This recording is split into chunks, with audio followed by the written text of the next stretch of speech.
bro. Living for memories. Yo, GG, turn it up. Hate real. Take pills.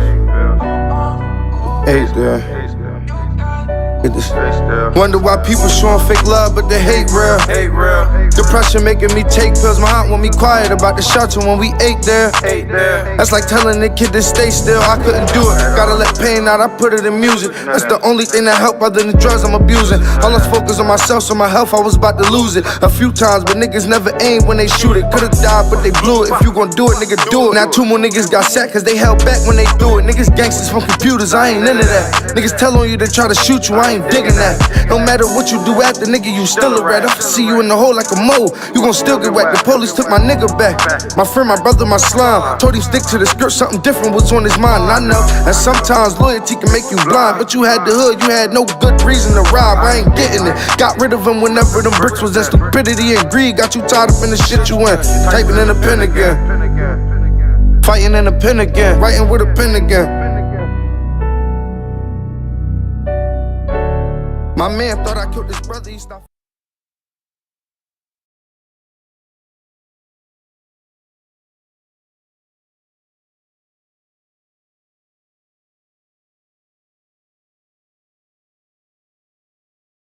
In the dog production, take one. Another Mike D exclusive. Hey. Slow motherfucking Larry nigga.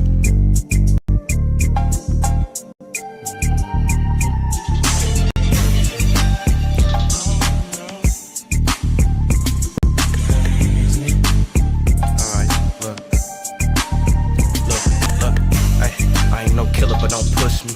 Shit, I ain't no killer, you just pussy. Ask for forgiveness, I put innocence, straight danger. Looked in the mirror, when I do, I see straight anger. Shit, I hate myself. Feel like a straight hater, hate these scores I was dealt. But I'm gon' be greater. Seems like I bounce back every time, but I keep falling, keep crawling. In the meantime, niggas keep talking, can't control it. Do I got it on me? You better know it. Epic moments, I'm finna make it, bro. I'm hella focused. Gotta stop playing with this gift that God's giving me. I can change the world, God, thanks for these abilities. Look how moves, see God bless me with agility. It's about patience, then it's about consistency. Niggas hating, I bet you feel the hostility. I know somebody in this motherfucker feeling me. Keep it real. Hey. Hey, keep it real, I'm gon' keep it real with you. They can't see brothers do good, so keep it still with you.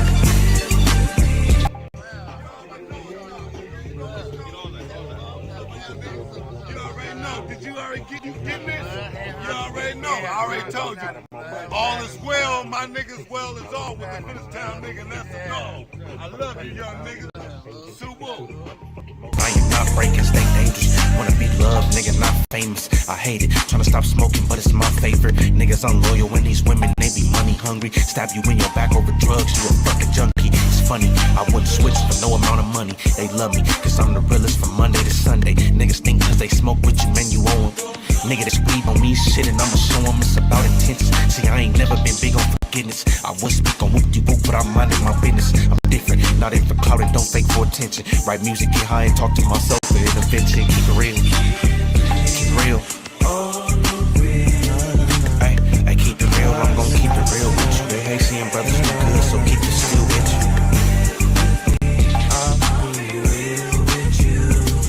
Hey, keep it real and we'll be reciprocated. If you can't keep it real, then we are not affiliated. Keep it real with me. Appreciate what you have, can't be mad. Don't worry about the shit you never had. I'm gon' make it for all the times my back's been stabbed. All the times they made fun of me, these niggas laughed. I was hurt. Ironic, I needed that, now I'm glad. Cause without it, I probably wouldn't be here in this bag. God is so good. Praise to the Almighty, alrighty. He shot him on Thursday, he died Friday. See, little Larry, the only nigga I got and I forgot, no more loving. I did that shit a lot, it got me hot. Getting into it with love more than the ops, I gotta stop. Shit, I done posting up on this block. I'm too young to be stressing. Fuck the gift for a present. You gotta know your worth, nigga. My gift is my presence. Ain't you happy I'm present? Nah, you'd rather neglect it. Without any love, I'm in the streets, just moving reckless. I'm just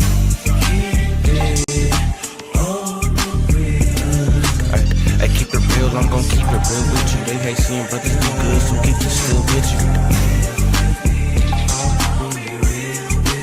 Westside Wednesdays, y'all know what it is. The Westside Wednesday mix show with your boy Hill, man. Make sure you strap it in, you know what it is.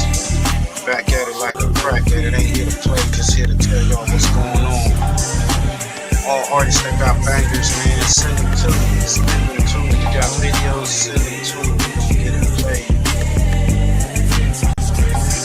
Make sure y'all check out our website, firstfamradio.com. Shout out to the homie Chill Gizzy out of Jersey.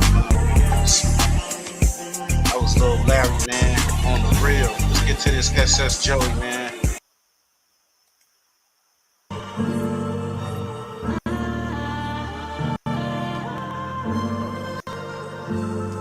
Yeah.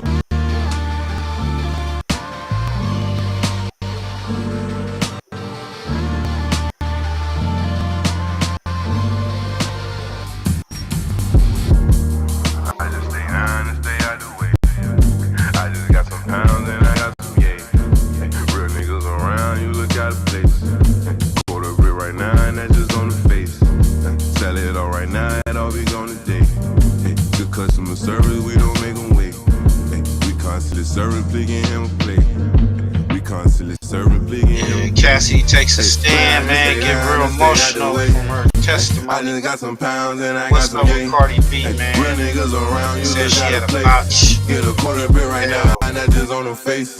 Hey, sell it all right now, and I'll be on the day. Boy, Hey, good customer service, we don't make them wait. Hey, we constantly serving big and hammer play. Hey, we constantly serving big and hammer play. I come like from he the had bottom, I that. say with a tray. Got a switch of lemon color, he just wanna bang. Hey, I just want the paper, I don't wanna hang. Hey, that boy that made the world, now he's up in pain. I just met your girl, she left with a stranger. Hey, soon we shot it up, she knew I was gangster. Hey, I don't take no threats or no ultimatums. Hey, if you talking shop, you talking my language. Cop sip, hit half liter of the road. Big earner, but I used to be an underdog. Don't keep 100, that's why I don't fuck with y'all. You come try to strike, you gon' get a gutter ball. Losing all my fucking life, I can't take another loss. Grinding all winter, and I don't take the summer off. Foot, and that's to make a half brick, do a somersault. He's special, he just fuck around and run 100 up, add it up. I'm a real nigga, just to sum it up. You can't be with me, little homie, you ain't done enough. Hey, Joey, can you throw me something? No, not at all. But if you cop folk, I might take 100 off. Sold his ass headbanger, get some Tylenol. You get pulled when you leave here, then I am not involved. Put the bands around my neck to make it freeze up. If my grandma was here to see me, she say Jesus. She was busy see me with that money and she freed up. Miss me with that little boy Larry shit, I ain't no peon. Plug on the way, damn it took him an eon. For up on the price, I need something we can agree on. Put a brick in the crib, the crossface. Fuck it up, tryna cook it, nigga, that's the old base. You push it always, hitting plays are always. Giving out quarters like motherfucking arcade. Listen to your pockets, nigga. Yeah, fuck with make the sure y'all heart like, say, comment, yeah, subscribe I to keep the that channel, my fucking share dark it. days. Last And my live, pistol you will lit, never man. part ways. Me and my pistol will never part ways. I just stay down and stay out the way. I just got some pounds and I got some yay. Real niggas around, you look out of place. Quarter brick right now and that's just on the face. Sell it all right now and all we gonna day. Good customer service, we don't make them wait. We constantly serving big and hammer play. We constantly serving big and hammer play.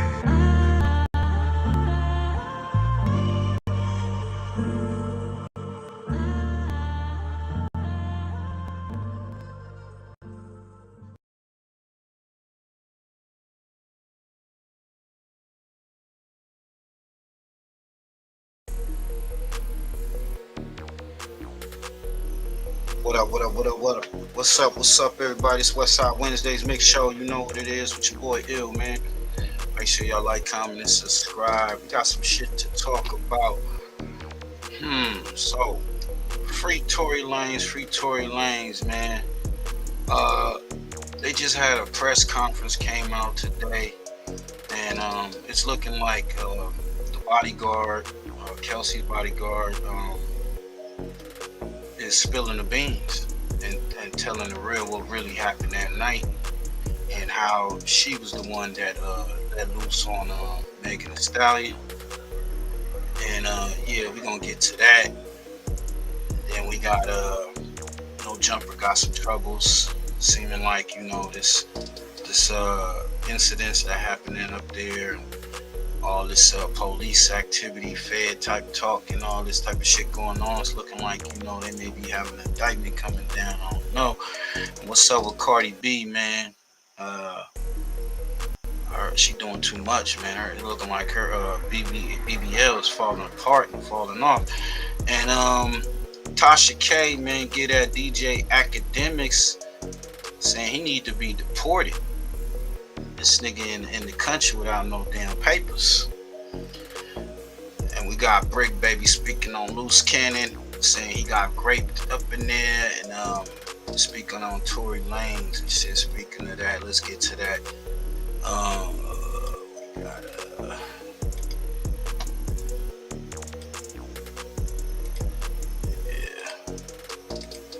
let's get to that, man. Let's get into that, man. Paperboy's newsstand, y'all know what to do. Go over there, run them numbers up. Bullshit to deliver y'all that daily report. Now, for those of y'all that been following Tory Lanez's story, you already knows what happened to him. And No Jumper went live yesterday with Poetic Flacco, and BRICC Baby tapped in and gave his thoughts on it. So let's get straight into it. Now, BRICC Baby's locked up, so he had no idea that Tory Lanez got shanked up, and he was shocked because he's on a 50-50 yard. Now, Poetic Flacco threw a theory out there, and he said Tory Lanez a month ago dropped a diss track towards Kendrick Lamar. And BRICC Baby responded back and said, I don't know why people keep thinking that Kendrick Lamar is a civilian, but he said he knows for a fact that's really from where he's from. Now, BRICC Baby said as far as Tory Lanez's situation, he had to be in a gambling debt because the yard that he's on has no politics, which means there's no structure, so at any moment anything can happen, which it did. Now, BRICC Baby said on the PC yard, they got their own gang called the Deuce Fives. And he said they're the total opposite of the GP or the main line, because if you tell them that you're active, they're gonna get off on you. Because on their yard, they only accept snitches. Now, BRICC Baby said the only advice he could give Tory Lanez is stop being friends with everybody. And understand that even though you on a no good yard, you're in prison. And nobody gets rewarded by going to prison. Everybody in there, even on the yard that you're on, are all convicts. And the fact that they know you're a celebrity, they're gonna use you, and the day that you don't cough up any money, they basically gonna stab you up. Now, BRICC Baby said before he got locked up, he remembers seeing a little video of Tory Lanez with a bunch of convicts in his cell where he was freestyling and kicking it with all the Gardena Crips, and BRICC Baby said, man, that's out. Now, Flacco said on Christmas, Tory Lanez bought all the inmates in their commissary. Hey, man, they was trying to kill that boy, man. 14 stabs, said his lungs collapsed, stabbed in the head, stabbed in the back, torso, arm. Serious. And what I'm like thinking is like, why you have a banger on? You know what I'm saying? I get it, program, do your time and all that, but why you ain't got no protection?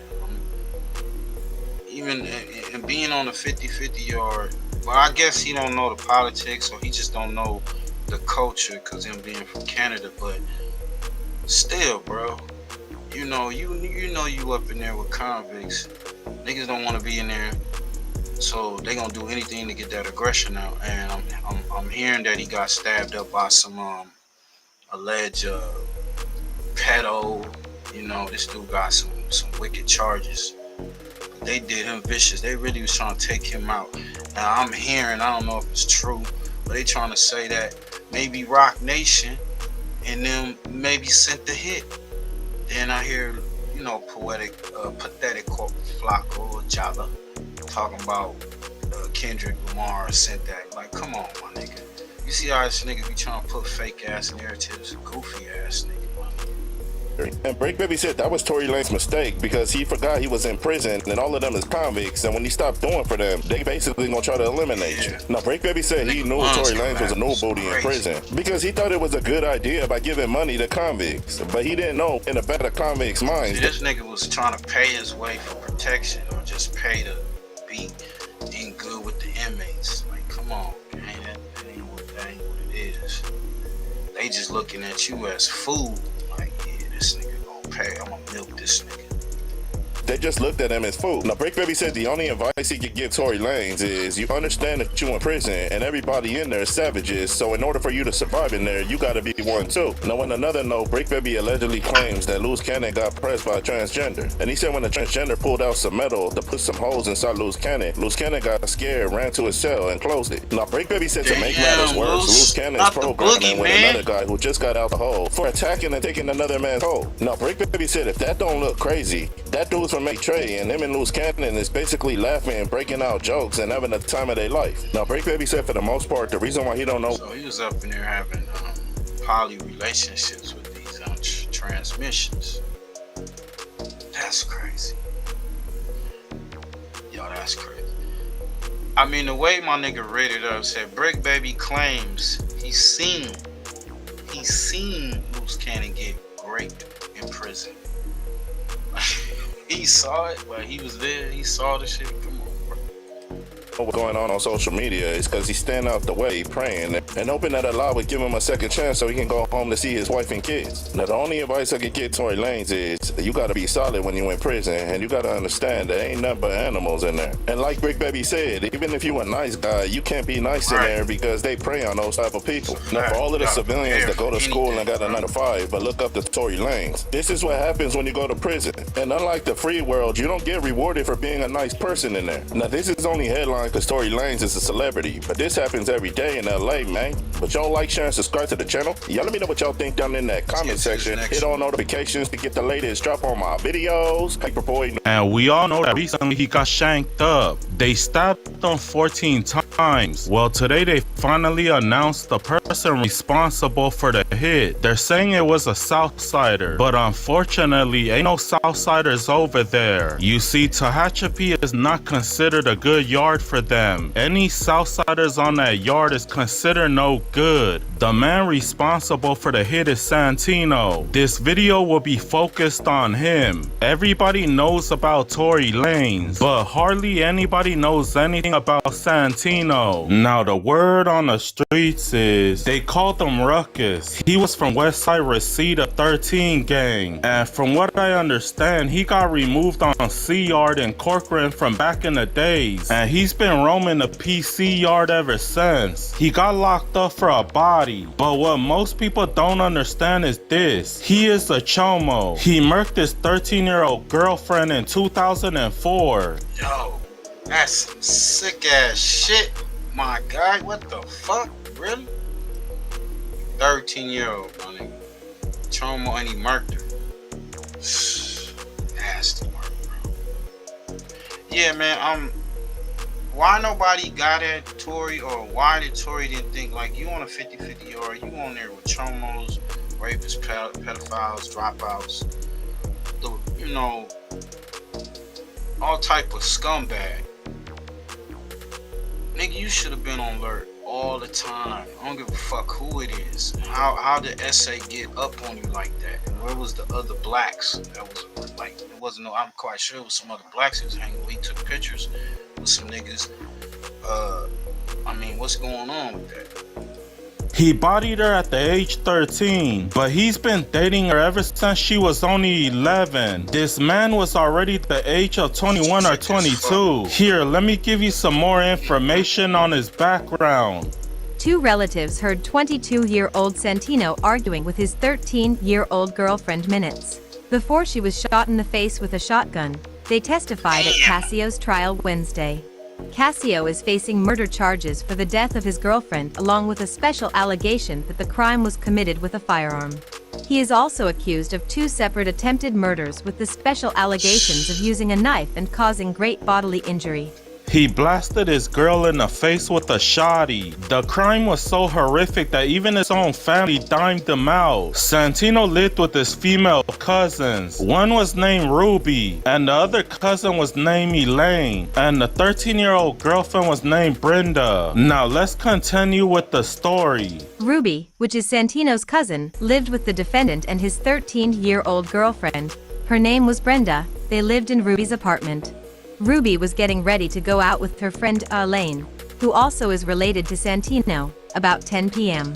June 8, 2002, they heard Santino and his 13-year girlfriend arguing and fighting. Ruby saw Brenda crying, she testified. Ruby and Elaine, which is both cousins to Santino, went outside so that Ruby could smoke. Minutes later they heard a shotgun blast, boom boom boom. Within seconds of the shot, Ruby and Elaine both testified. They saw Santino running from the house. I met Santino at the door, Elaine said. He just looked really pale and shocked or scared. He said, I've got to get out of here. He looked like a zombie, Ruby confirmed. Minutes into testimony Wednesday, Brenda's mother went from quiet tears to louder sobs and court was recessed briefly. Santino sat attentively at the table beside his defense attorney, scribbling notes. Strapped to his chair by a chain imperceptible to the jurors, Santino wore what appeared to be a paw print tattoo on the back of his shaven head and a somber black shirt and pants as he listened to the details of that bloody night spill forth. Elaine said that after she heard the gunshots, she ran into the apartment, scooped up her kids who were watching cartoons and ran away. Ruby also ran inside the apartment and stopped just outside of Santino and Brenda's room where she saw a smoking shotgun lying on the floor. I just stood by the door to listen, Ruby said. Defense attorney Harris said, you didn't hear anything, did you? Ruby said no, choking back tears. Ruby said, when she didn't hear Brenda making any noise, she grabbed her purse and fled the apartment. Yo, that's a fact. Like, why is this nigga still around? Like, as soon as he got there to the yard, when he first got there, he should have been handled. He's gotta be letting that shit seep through the cracks. Not get him off the general pop and send him to S&Y. No, remove his ass completely. You know what I'm saying?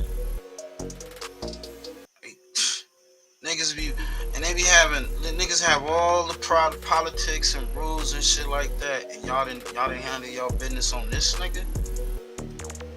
Come on, man. At night she snorted meth, Ruby said. I was high, I was scared, I didn't know what to do. She returned hours later and reported her story to investigators. She told police about everything that happened that night. Santino remained in hiding for nearly 2 weeks until he was found on June 20. It appears only Santino knows what happened inside of the bedroom when Brenda was shot. He never talked about it, he never explained why he did it. Daniel, a coroner employee, testified that the shotgun must have only been about 4 inches from Brenda's face. Graphic pictures of Brenda's wounds were displayed as Daniel detailed her injuries. Daniel also said that Brenda had black powder transfer or residue of unexpended gunpowder on her index finger that could have been from any type of handling of the weapon, including pulling the trigger or shielding her face. Daniel added that the blood and tissue spray reached the walls and the ceiling, possibly indicating that the shotgun was cocked at an upward angle when Brenda was shot. As you can see, this inmate was a very dangerous man. I think he even shanked one of his cellies from back in the day. This man is a lifer. He got nothing to lose. A lot of people told me he be worshiping the devil. He's a weirdo J-Cat. But you guys let me know what you guys think. Like and subscribe to my channel. Too gangster for YouTube, man. Y'all go over there and check that out. That is wild shit.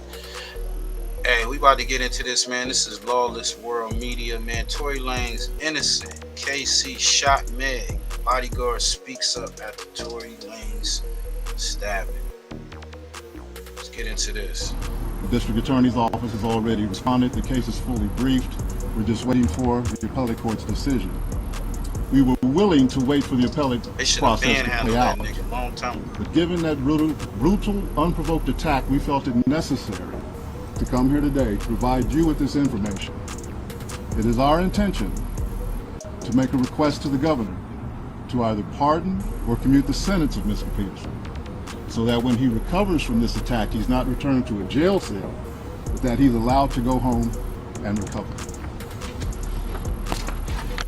Not long ago, Unite the People was approached by a gentleman named Bradley James. Mr. James informed us he was working as the bodyguard and driver for Ms. Kelsey Harris during Mr. Peterson's trial. As such, he was in close proximity and he had privy to conversations she was having with her husband and others. Mr. Peterson, I'm sorry, Mr. James informed us he was not under a non-disclosure agreement or a confidentiality agreement and was free to speak with Unite the People, and that he was doing it because his conscience would not let him not speak and leave a man in prison for something he did not do. Mr. James informed Unite the People. Hey man, I know the women out there, they rooting for Meg, but she a cold piece of work, my nigga. These are the type of bitches that be getting niggas locked up, hemmed up. You know what I'm saying? Like, she knew that boy didn't shoot her. She knew that girl, KELSEY, shot her. And, you know, what was the reason for him to shoot? She had more motive. They was fighting, right? Squabbling and all that shit. And she popped that. She popped it. She shot off. They said she shot like 2-3 times.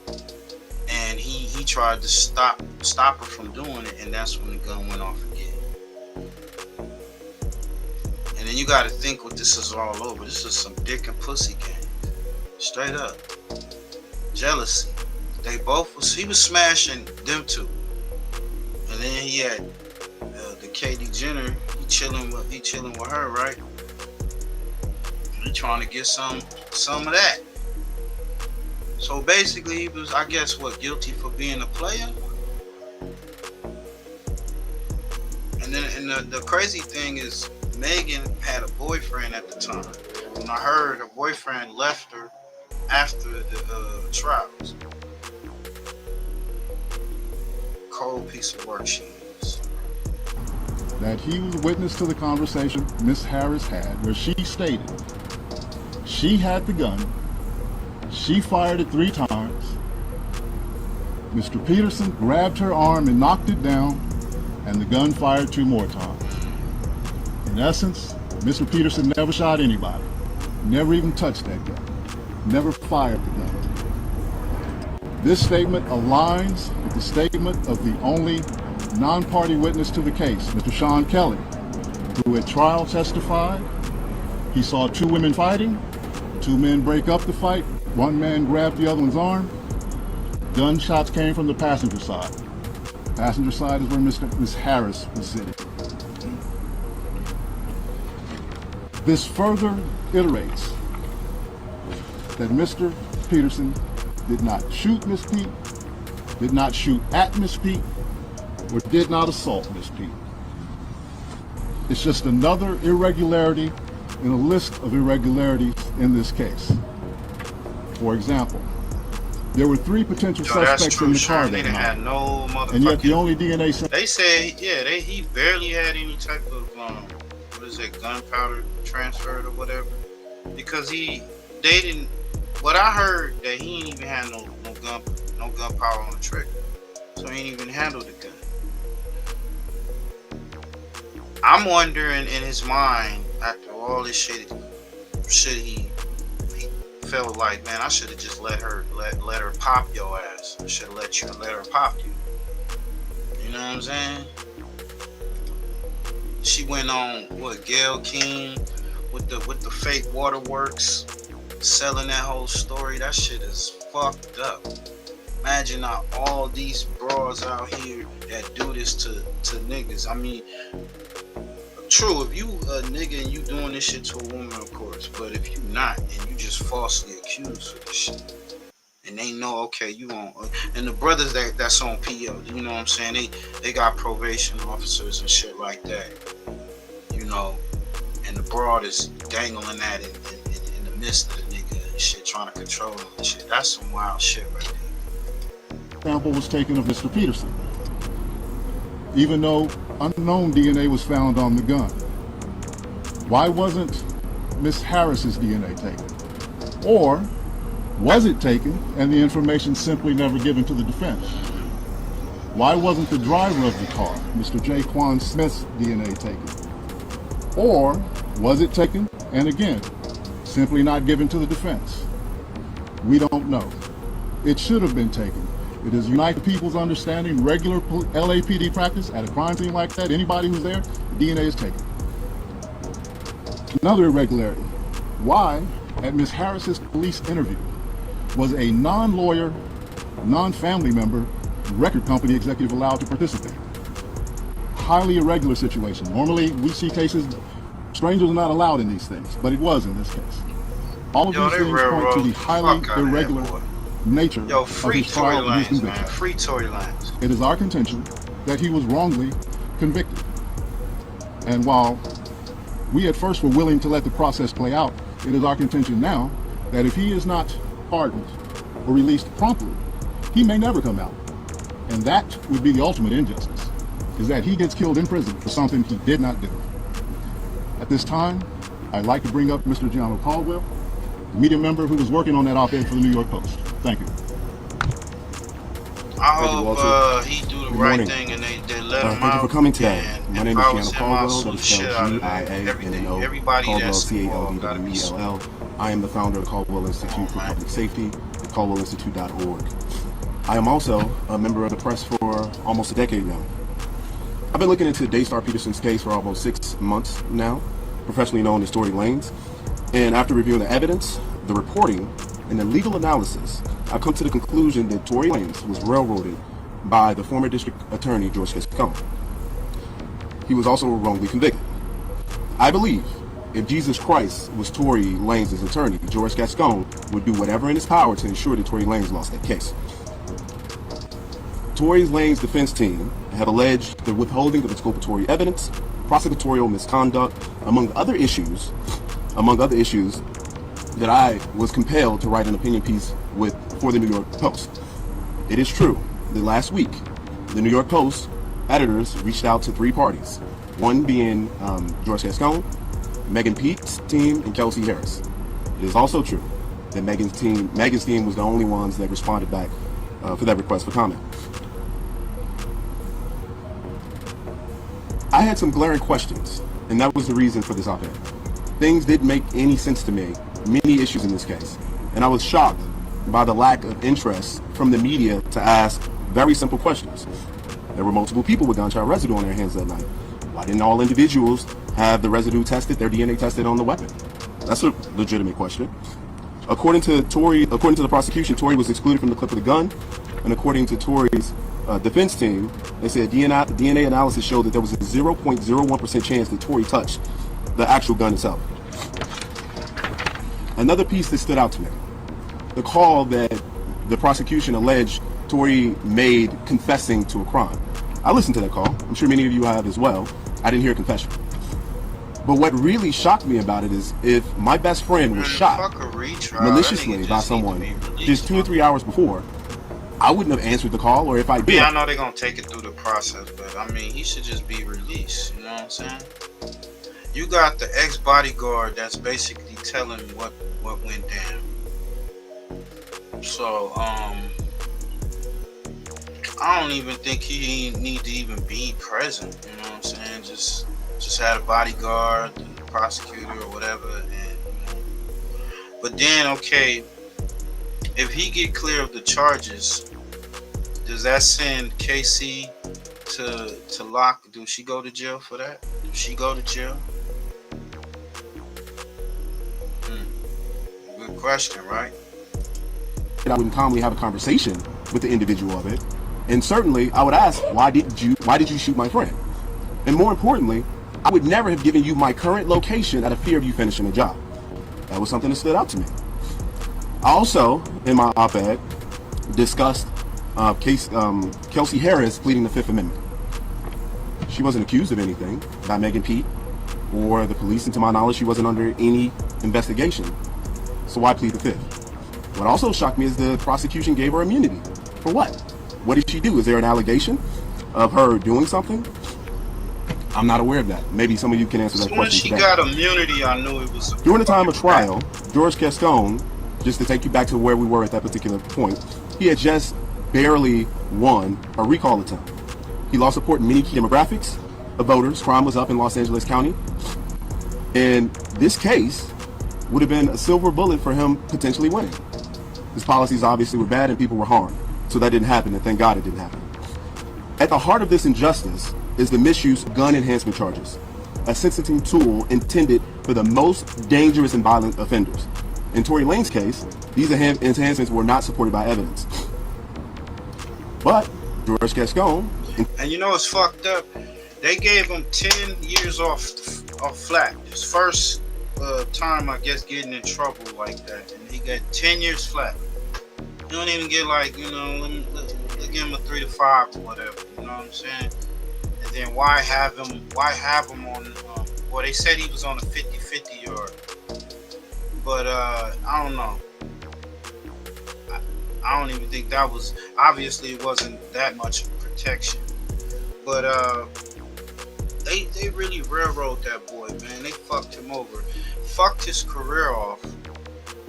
You know, and how Rock Nation backed her whole play. It's some sick shit. So if I was him and his attorney and all that, I would sue the record company, everybody that was involved.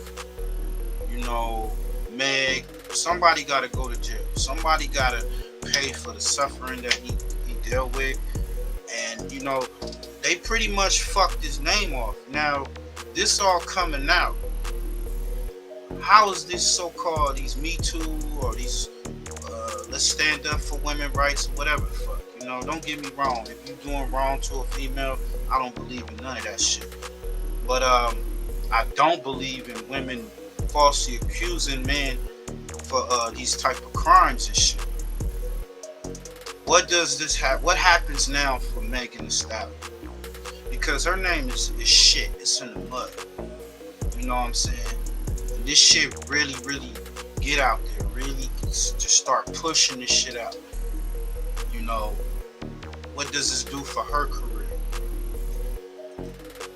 Interestingly enough, who is someone who regularly would drop enhancements or not recommend them, chose to provide enhancements to Tory. And in his case, in any given situation, according to legal analysts I've spoken with, he would do 1 to 3 years if he did it without the enhancement. That's interesting. Why did George Gascon choose to pursue these enhancements? You know, there's cases I've been looking through which George Gascon has pursued, many in which he utilized these enhancements. A couple come to mind that I would like to reference here. One, Raymond Danger Gonzalez, a Mexican mafia gang member involved in a premeditated murder of 2 young men in 2017. Despite the brutality of the crime, Gascon didn't recommend enhancements. He premeditated murdered a teenager and another individual.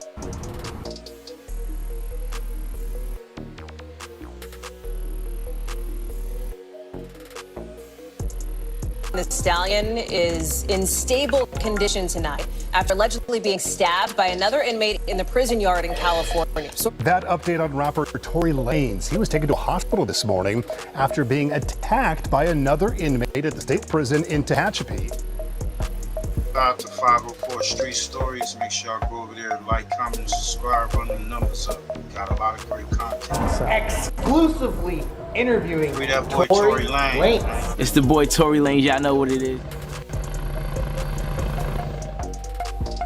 Tuesday morning, 7:20 a.m., a cold wind creeps through the high desert of Tehachapi, California, inside California Correctional Institution. Silence is shattered. Daystar Peterson, known to the world as rapper Tory Lanez, lies bleeding. His lungs collapsing, stabbed 14 times in a calculated ambush. His assailant, an inmate aligned with a powerful Hispanic prison gang. The motive, still unclear. The message, unmistakable. Once a rising star of Canadian hip-hop, Tory Lanez has reached a career peak before his stunning downfall. Wrongfully convicted of shooting Megan Thee Stallion in 2020 and sentenced to 10 years behind bars. Now, not even 2 years into his sentence, Tory Lanez has found himself at the center of a brutal prison assault that officials say was orchestrated behind closed doors, a planned strike on the deadly chessboard of gang politics. The attack was swift, silent, ruthless. 7 stab wounds to the back, 4 to the torso, 2 to the skull, 1 piercing the side of his face. Both lungs collapsed. Emergency response teams rushed him to a nearby hospital. For a time, he was placed into a breathing machine, his life hanging in the balance. In the aftermath, the prison was locked down. Authorities feared what could follow a war between racial factions, a riot, chaos, and in the shadows, the question remains: who gave the order and why now? In this exclusive deep dive, we uncover the criminal underworld inside California's prison system, the racial fault lines dividing inmates, and the long arm of prison gangs that reach far beyond steel bars. This is not just the story of a rapper. This is the story of... we still don't know why he got stabbed, though. I mean, we know little information on this dude. He's a chomo and all that shit. This is a SNY yard. Like I said, they don't got no politics like that. I'm hearing, you know, you got the what is it, the 25ers or the 25ers or whatever. I'm hearing that maybe he was part of that gang. But he's not Tory Lanez ain't no active member or gang member or nothing like that. Now I seen he took a picture. They saying he was taking some pictures with some gang members or whatnot, but it had to be something. I'm hearing all types of shit. But we'll wait and see, you know, why was this done? Why, you know, was he targeted from the outside, you know? And I'm hearing that, you know, this was something planned for a minute, at least a week. Survival, betrayal, power, and consequences. Before the bars, before the blood, there was Daystar Peterson, the man behind the mic. Born in Brampton, Ontario, raised by music and hardship, he rode through the mixtape circuit with a signature sound, sharp, melodic, and emotionally raw. By 2019, Tory Lanez had secured his place in hip-hop's upper echelon, Platinum Records, sold out tours, collaboration with the genre's elite. He was more than a rapper, he was a brand. However, as you all know, Tory Lanez's life changed forever. From luxury condos and recording booths to a 6x8 cell in one of California's most racially tense facilities. The fall was swift and unforgiving. Inside the walls of California Correctional Institute, Tory Lanez became inmate number B78450. But while the world moved on, behind those walls, something was brewing. California Correctional Institution Tehachapi, to the public, is just another prison. To those inside, it's a battleground of invisible lines and unspoken codes. Race, affiliation, reputation. These determine whether you're protected or prey. For Tory Lanez, celebrity offered no immunity. In prison, fame is a double-edged sword. It draws attention, sometimes the wrong kind. Sources from inside CCI, inmates and staff paint a picture of a man trying to keep his head down, avoid drama, focus on serving his time, even dropping music from behind bars. But even silence can be interpreted as weakness, and in a place where power is everything, that silence may have made him a target. Prison officials say Tory Lanez was housed in the general population, unsegregated. Rumors begin to spread. Some say he refused to check in or request protective custody. Others claim that's not true. They said he was on a 50-50 yard. So I don't think he was ever on general pop. Let's get to it. Got some footage from the black box. Inmate called in to your boy Spotterlope and shared what happened up there. Get to that.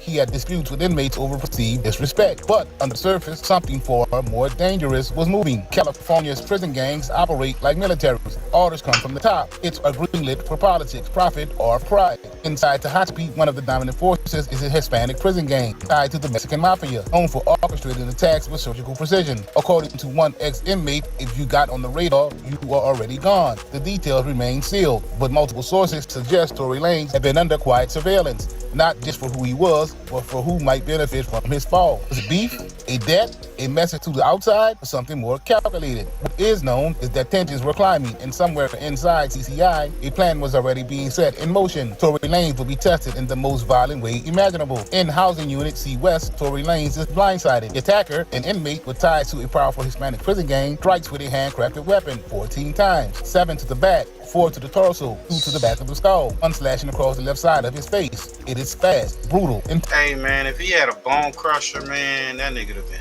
out of here. He would, if it was a bone crusher, he would have been out of here. You see them knives right there, man? Look at them motherfucking knives, homie. Look at that motherfucker, longer than my arm, man. Look at that motherfucker. Shit. intentional. Tory Lanez collapses, both lungs punctured, blood flooding his chest cavity. He gasps, unable to breathe, but the attacker doesn't stop, not until guards swarm the scene and rip him away. Prison staff responds within minutes, applying pressure, performing field resuscitation. His body barely clings to life as they load him into the air ambulance, aka helicopter, to be airlifted to the hospital. By 7:36 a.m., he's en route to a hospital off-site. For several hours, silence descends. On the outside, rumors explode across social media, but it isn't until evening that the world hears the truth from his own verified Instagram account. He was stabbed in the back, torso, head, and face, temporarily placed on a breathing apparatus. Both lungs collapsed. This wasn't a prison fight. This was a message, and it worked. Within the hour, CCI goes into full lockdown. Inmates confined, movement halted, racial factions isolated. Officials fear the unthinkable, retaliation, a race war. Correctional officers sweep cells. Intelligence units begin to question inmates. Phones are seized, tattoos documented, notes inspected, but the attack had been cleaned, silent, approved by forces that rarely leave fingerprints. An inmate is in custody, but the bigger question remains, who gave the green light and why was Tory Lanez the target? The first 24 hours after the stabbing of Tory Lanez are chaos wrapped in silence. Inside a secure medical facility somewhere in Kern County, Daystar Peterson fights for his life. Both lungs collapse, 14 stab wounds. For a brief moment, he was breathing with the help of a machine. His condition, critical but stable. Outside, fans and media swarm his social media page. The post is raw, painful, but defiant. Rumors were, despite being in pain, Tory Lanez was talking normally, in good spirits, and deeply thankful to God that he is pulling through. Back inside the California Correctional Institution, panic sits in. By noon, CCI is on full lockdown. Inmate movement is frozen. Showers, meals, visits suspended indefinitely. Sources inside confirm that the lockdown is just not procedural. Question. What it do, fight? Shit, nothing much to look, right? This morning, brother, the next came out and bust on the boy Tory. You know, they lifted him and all that, so you know, no, that's gonna respond when we come off this shit. We gonna respond the right way to that. They laid the yard down? No, it happened in the building. What was it over? It was over. So what he had? Did he have a debt, a gambling debt or something? Nah, nothing like that. Shit, we don't even really know. We don't even know the whole situation, you know. So it was just like some foul play. So it's gonna be up. Yeah, for sure, with some foul play. Damn. So was this guy he talking to? Was he on the SMY yard too, or was he on General Pop? And he just heard about the story. You know, shit run through the prisons. That's, you know, man. Wasn't nobody right there with him? Wasn't nobody right there with him? Yeah, I guess nobody wasn't. He was by himself out there. A whole tier full of necks. He on a whole tier full of necks. Wow. But you already know once he drives this shit, we put some player on first day. I'm already knowing. God damn. You don't know if he's gonna be all right or not either. Nah, we don't know yet. He's gonna be all right there. He's gonna pull through though. That's right. That's crazy because I've been out here. I've been the whole time he's been going through. I've been feeling like that got railroaded. I hate to see him in that position. I'm glad. Man, for sure, he got railroaded. Yeah, he got railroaded. I'm glad that definitely got railroaded. Hey, y'all go check that out, man. It's 504 Street Stories, and go to the Black Box so you can hear the original recording. Oh man, so free that boy Tory Lanez, man. It's looking bad. What y'all think he gonna do? Hopefully, they say he gonna be okay. You think he gonna get a retrial? And if he's found not guilty, who's gonna go down for that? Is KC gonna be locked up? And Megan for perjury. She lied. She lied, man.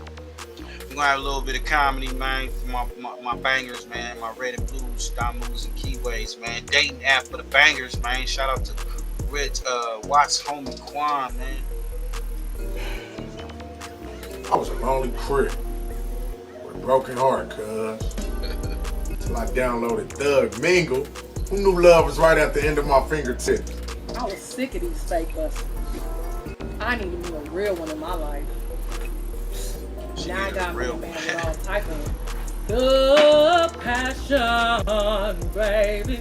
Hello. Yeah, we could just keep it simple. I like long romantic walks through the set, love. Yeah, we could just go get some crib legs on the set, cuz. That's a little bit too expensive. Go get some crib legs. Hey, y'all know, all my Crips, I always give them a nice little red bone. It was a diamond, right? Or she fucking with the red side. And then the blood girls, the blood homeboys, they be getting them, get them a Crip girl and shit. You know what I'm saying? I wonder when they be in the bed and they be fucking each other, do they be dissing each other's sets and shit? To my place, blood, we could just piece up on the 40 or something. Shoot my boot up. I'm like, babe. 10-4, baby, 10-4. Oh my God. Who you love? I know I needed me somebody active. So I knew he was just for me. Where you from? Where you from? Who your people? That's John. This John your uncle? Yeah. Hey, on this OE, cuz, I never thought I'd fall in love with the enemy. Thanks to Doug Mingle, man, they specialize in inter-gang relations. For real. Statistics show, every day 100 Bloods and Crips find a compatible soulmate using this app. You need a partner who can stash your blick or bust down on the jailhouse spread with you. Download this app and get you a lover who could do both. Download this app right now. This app is totally free to download, so hurry up on the set. Hey, I wonder how many niggas went to go download that shit. Hey, y'all go get y'all Thug Mingo. Find you a little bitty. Looking like WACC 100, he found him a bitty on Clubhouse, man, and he just went berserk on him. This nigga went off. Let's get to that. We gonna get to the CML, man. I call that when dubs cry, my nigga. But let's get to this, my nigga. Shout out to Clip World TV. WACC 100 goes off on girlfriend R&B while on Clubhouse. Said she got one of them lists. I don't know if she said it was a long list or what, but she got a list. List of niggas that hit it before, that hit it first. He ain't like that. We met in a Clubhouse chat. Now, me personally, I've never been in Clubhouse. I don't know how Clubhouse works. I don't know if y'all can video chat. I don't know if this is a thing that they made for couples to connect. But this is what WACC 100 will use to find R&B. Now, we able to see WACC 100 parading around with R&B, you know what I'm saying? Putting her on a pedestal, you know what I mean? Letting us know that that's his girl, that's his baby boogie. Can't nothing in the blood-clot world stop him from loving her type of situation. Now, the pimpin' always say, man, you end the same way you begin, bro. You smell, let me tell you again, you end the same way you begin. Because one would think that, okay, WACC 100 met the love of his life inside of a club. That is, well, I do like random P-tests on him. This is what Ivy League universities you can get into with a 3.6 GPA. She'd be in the bathtub and she'll summons me. She'd be like, I'd be like, what? She'd be like, come. When I get in there, she like, have you been drinking a lot of water lately? I'm like, yeah. She'd be like, okay, let me see. I thought you were going to say, urine quality? Let me smell yo. Yeah. Everything I've done, I wiped her ass every day. Wiped her ass. She was, Yeah. I was she nursing, can do that. I was nursing her back to health. He wanted to show me that he would always have my back if something happened. So Take that care was of you. pretty bad. You were like really sick in bed? I was that sick though. He just wanted to wipe your ass. weak. I was a little weak. She was kind of weak. One thing that these two will stop using Clubhouse, but they have not. In fact, Clubhouse is about to be the main reason why they do not make it in this relationship. Now, WACC 100 went completely ballistic. When I say ballistic, bro, I'm talking about went off on R&B, bro, because R&B said something about a list of ninjas. Now, I kind of felt WACC to a degree, but I say, boy, he went ballistic on her, man. You hear me, man? So that's what I'm saying, bro. Like, this Clubhouse just might be the end of their relationship, just like it was the beginning. Man, this motherfucker. I think, what's her name? Kim, his original wife, was a bad one. Is a bad one. From what I'm hearing, she's a bad chick, right? And part of the reason why he got his stitch in the industry. And I'm hearing, you know, she one of those boss bitches, right? So he fuck around on Clubhouse, meet up with Mika. You know, Mika roundaway girl, you know what I'm saying, doing her thing, got her kids and whatnot. He meet up with her, and she go into detail of how he likes his bong bong played with. Hence 3 fingers whack. So what is so special about R&B? Did she put the 4th finger in that ass? She got a tattoo of his whole face or whatever on the back of her back. Like, that's some dedicated love shit. She had to do something. She probably giving that nigga regular prostate checks. Regular. One man had to call him 4 fingers whack. You know what I'm saying? I don't know. Y'all let me. In their relationship, bro. So with no further ado, let's jump off into WACC 100 going ballistic on that girl R&B. And by the way, this is audio. So if you need unicorns or fairy tale, but like stuff like that on the screen, this might not be for you. This is pure content. WACC 100 goes the F off on R&B. Ain't no girl that I ever dated in the past that I feel like if I saw them with somebody else, I would feel some type of way. Ain't now. You're right. That's a fact. Ain't now. I could think about the list of my exes and I wouldn't give a dating. I wouldn't feel no type of way. Like, I'm tripping. I wouldn't. I swear to God, ain't no ex. I'm just saying. I'm just saying. I could look at. I'm just saying. Is that go down the list? I can go down the list. That don't sound good. Though. I don't like that sound. Look, I can backtrack. I'm just saying. I can backtrack. I'm 43 years old. Or a long list? Listen, it's a list. God damn it. She said it's a list. She said it's a list, god damn it. That nigga got mad. I mean, what would y'all do? All my brothers in the chat, you know what I'm saying, listening. Would you go berserk on your girl? She was speaking about this. I mean, she said a list. And I mean, the first thing come to mind, you like, damn, a list, right? But you would think that they've been together for probably about a year or so, maybe longer, that he would have known about this list already. So is this content? This is old. This is old, by the way. I don't know how old, but I heard it before. But he go off on it. It's different. You gotta point out that fact. I'm just saying, ain't nobody in my past. That just don't sound. Let me meet up. It's like once I conquer a woman, It's okay. I don't gotta have A list. The fuck is going on? Like, god damn. Fuck. God damn. That's a you know, you go to the doctor and be like, okay, give him a beat up, and that's an injection of hesitation. Nigga want to hear some shit like this. You on Clubhouse.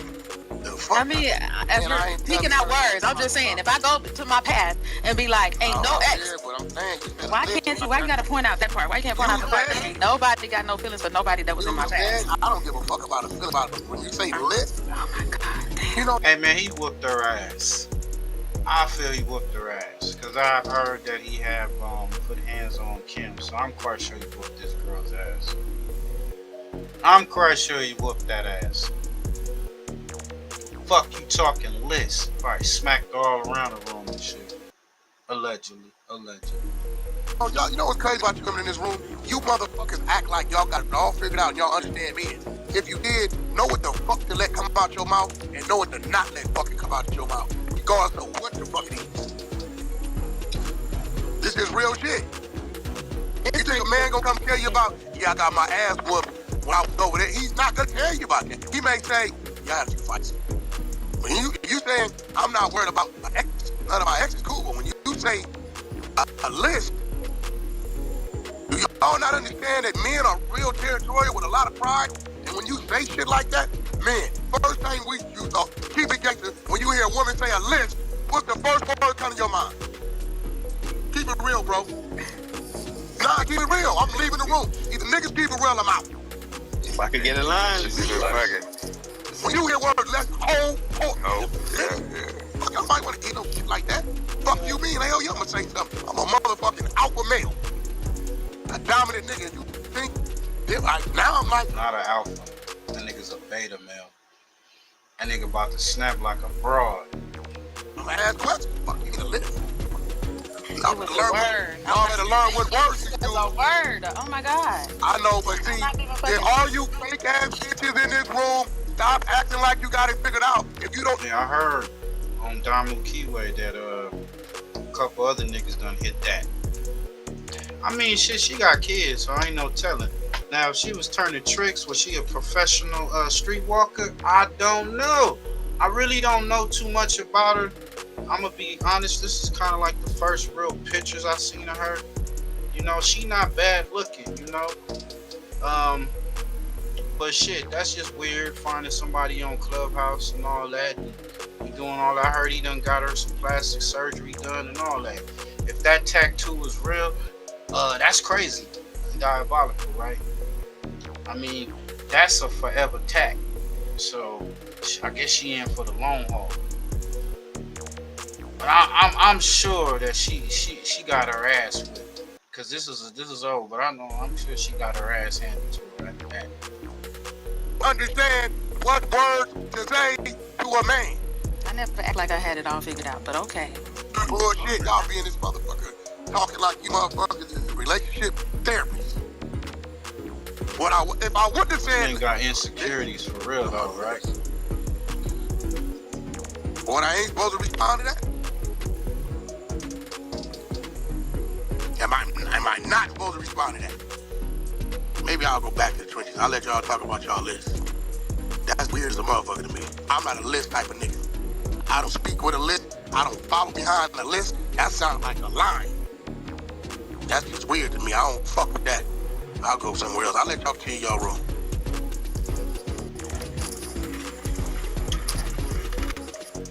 No more crazy indicators, no more confusing charts, just one simple strategy that only takes 20 minutes per day. You understand why I don't change? Leave the I can get the fuck. I'm a commodity on the motherfucking market. And you still want to be in here embarrassing me? No, you talking about... You didn't want to be in here embarrassing me. You said it. But I was trying to add value to the conversation. I was trying to add value to the conversation. I was adding value to the conversation. I wasn't thinking about a word that I said. It was a word. And then when I corrected myself, it still went in. When I corrected myself, it still went in. When I corrected myself, you still went in. Yes, I did. I said I was just saying a word. I wasn't even paying attention to the word that I was saying. I didn't say that. I just feel like sometimes it's like, tell you I'm going for it. I get it. I get it, but it's all good. And I'm not going to die. Gonna kill them niggas. It's all good. Do you know? I ain't to be fucked with. It's okay. Embarrassing. I ain't to be. This nigga insecurities is crazy. You see how this nigga got he got female traits. I mean, I'm sorry. To be that old, to blow up over the word list and say, nigga, she been with dudes before you. Nigga, ain't no telling how many bitches and trannies you been fucking with, cause this the nigga that keep trannies pictures in his phone, and he got video in the phone too. So he tripping off of her cause she said the list, and she wasn't like really bigging up the list like that. If she turned tricks in the past, I mean, shit, what can you do? Shit, you done already bought her this and bought her that. You done plastic surgery the shit up. I mean, come on, man. So he was feeling insecure about the list. You said it out your mouth. I was adding value to it. Thinking about it. I said it. For me. You add value to this. Definitely controlling, right? That's what's more important. This is me. You called it I off. corrected myself. Then you painted the picture. Wasn't nobody even paying attention to that. You painted the picture like a horse. Don't y'all come off your mic and keep it real. The minute you want to say, keep it real. I didn't say my list. That's not what I said. That's not what I said. I said if I went down the list. No, you can't. No, I said if I went down the list of exes. That's what I said. There's nobody. But you want to satisfy them. It ain't got nothing to do with satisfying nobody. It ain't a floor. That's all. A list could be 3 people. A list could be no grocery shopping. A list don't mean 1,000 niggas. A list don't mean that. Hey, listen, man. I ain't doing no shit I don't want to hear. Even if it's fucking real. You got me fucked up. I think you're overreacting, but it's all right. The fact that a female is putting a man, you overreacting instead of paying attention to how I paid attention to it. Hey, listen. I paid attention to it after being embarrassed. Hey, listen. I paid attention to it after being embarrassed. I corrected myself. Overreacting and you still was acting. You need to shut the fuck up. As y'all was so eloquently able to hear, man, WACC 100 went off on this old lady, bro, over Clubhouse, man. Now, granted, I do feel it when he says something about the list that she mentioned in the list, but you gotta be more player than that. But that reaction, boy, you snap, talking to your girl, bro, over Clubhouse is crazy work, bro. Why are... This nigga lunatic. He got all that energy for these females, but he ain't got no energy for no real nigga that's in his face that's trying to get that. That want that same energy. He don't got it for that. You notice he only do it to people he feel he can get away with that shit. That's why I say he work with female tendencies. Hey, let's get to this, man. We got CML revealing the reason he declined on doing any interviews with No Jumper. CML revealed the reason he declined his No Jumper interview. Adam22, what's up with it, man? I got your DM a few days ago saying you wanted to get an interview in with me. I declined your offer respectfully, though. You know what I'm saying? I've been sitting back for these past few years, and I know you're the owner of No Jumper, but there's a lot of police shit going on in y'all building, and I don't want to be associated with that shit. You feel what I'm saying? Y'all really not helping nobody's career. Y'all getting niggas locked up. Well, niggas is getting locked up, and they using y'all platform to indict niggas, and you know what I'm saying, and all that. I don't want to be associated with none of that, though. You feel me?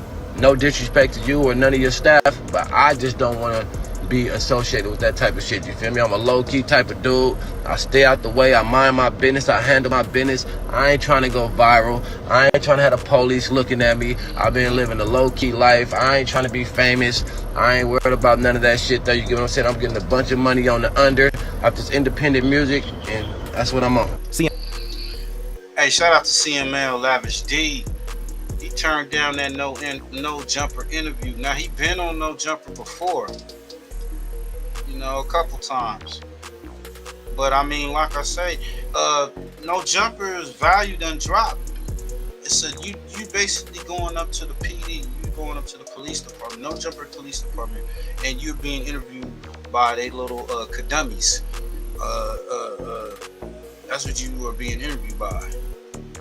And they're taking intel while they interview your ass. Hey, so we got CML, man. I call this the crying game. Crying on IG about loyalty and backdoors. What's up, man? I think he having some issues with his partners, his gang, his affiliates. Guess somebody did him wrong, backstab him. Niggas ain't being loyal. You know how it is, man. You out in these streets. Let's get to this. Bitch ass niggas, man, I swear to God, bruh. Nigga, that's how you niggas wanna see me, bruh. All this disloyal shit, nigga. Nigga, I sacrificed everything for this clique shit, nigga. Nigga, I raised all you niggas, bruh. Ain't no loyalty in this shit, nigga. Nigga, I'm done with this shit, nigga. On the dead homie, you niggas gonna have to kill me, nigga. Nigga, on God, nigga, on my mama, nigga. On JH, nigga. On B, nigga, you niggas gotta kill me, bruh. Over this little bitch ass shit, niggas gotta kill me, nigga. On my mama, nigga. For the show niggas, nigga. Nigga, on God, nigga. Dead homies, nigga. Niggas been hating on me, nigga. Niggas been hating, nigga. Trying to stop everything I do, bitch ass niggas, nigga. Hate you, bitch ass niggas, nigga on JH, nigga. You niggas is all bitches, nigga on 5-1, nigga. Niggas whisper, nigga. Niggas ain't active like that, niggas ain't killers like that, nigga. Dead homies, nigga. Niggas act like they killers, nigga. Niggas wolf, nigga. Niggas speak behind backs, niggas bitches, nigga. Nigga on my paralyzed mama, nigga. Nigga on the dead homies, nigga. That's why I been left sack. Nigga would have been burnt, you niggas, nigga. On Jack, nigga. Niggas would have been burnt, you niggas. Nigga on 5-1, nigga. Nigga, I round up my circle and come wipe all you niggas out. Nigga on JH, nigga. Bitch ass niggas, nigga. Nigga, all niggas do is talk, nigga. All niggas do is talk, nigga. Nigga, 5-1, nigga. Nigga, bruh. Nigga, I don't even want it. Nigga, I don't even give a fuck, nigga. Oh God, nigga. On the dead homies, nigga. Niggas always want to know how I laugh feel. Nigga, that's how I feel, nigga. Heart broke, nigga. Fuck you niggas talking, nigga. Nigga, I'm so upset, nigga. Nigga, so disappointed, nigga. Nigga, oh God, nigga. Nigga, I want the world to see this shit, nigga. Nigga, get this shit is all, nigga. Sacrifice his life, nigga. For all this shit, for this clique shit, nigga. Nigga, for this 3-0 shit, for this star shit, nigga.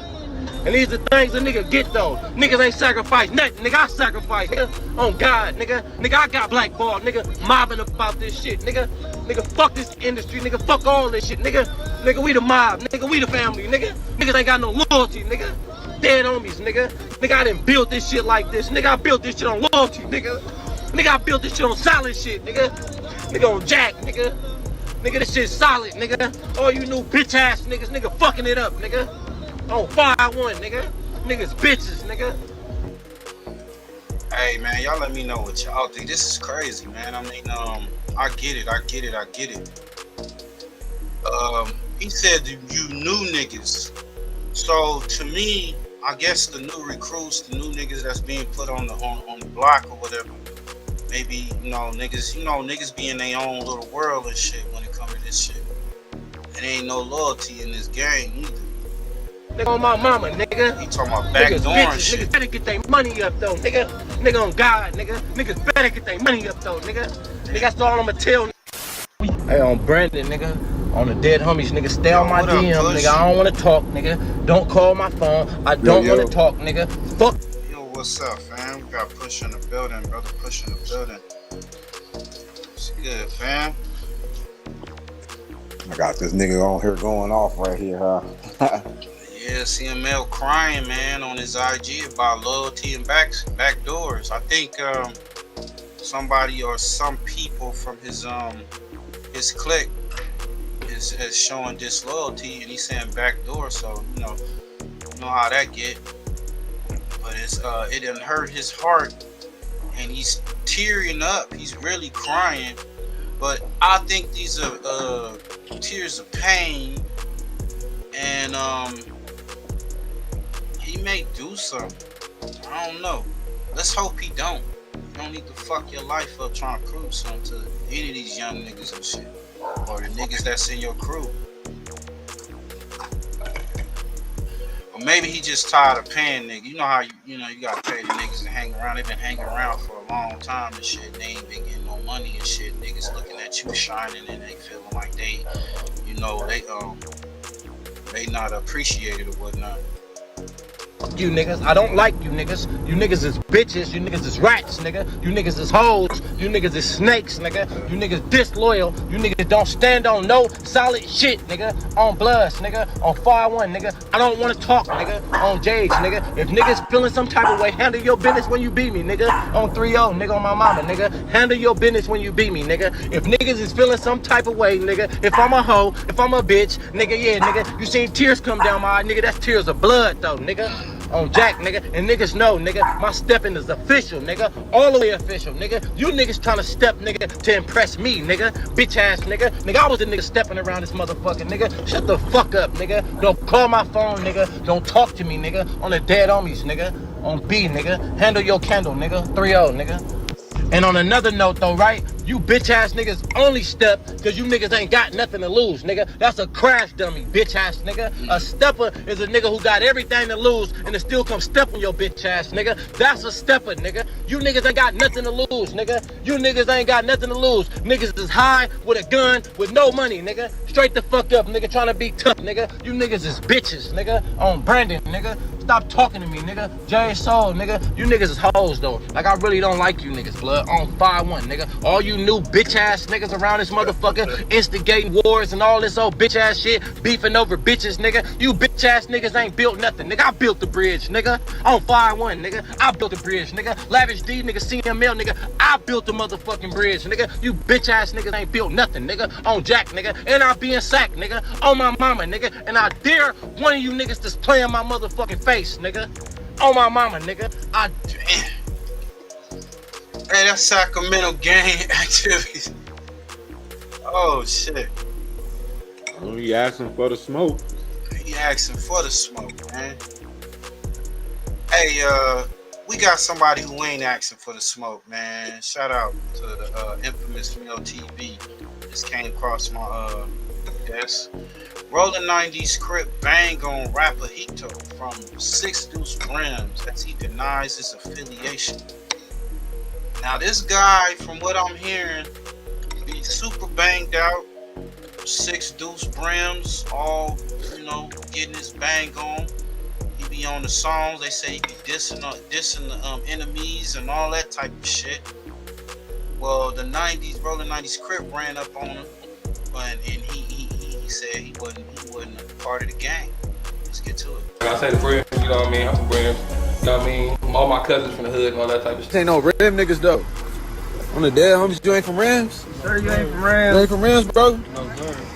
On the hood, you don't gangbang, What right? you doing on your phone? Who you Say, y'all ain't from Rams? What's that paw on your face? Yeah. He got a Paul. Cutting off from Snoover? He got dead Paul. On the dead homies, nigga. Fuck Snoover, nigga on the hood. Fuck Snoover. Fuck Red. Dead homies. Nigga on hood. All right, y'all, we gone.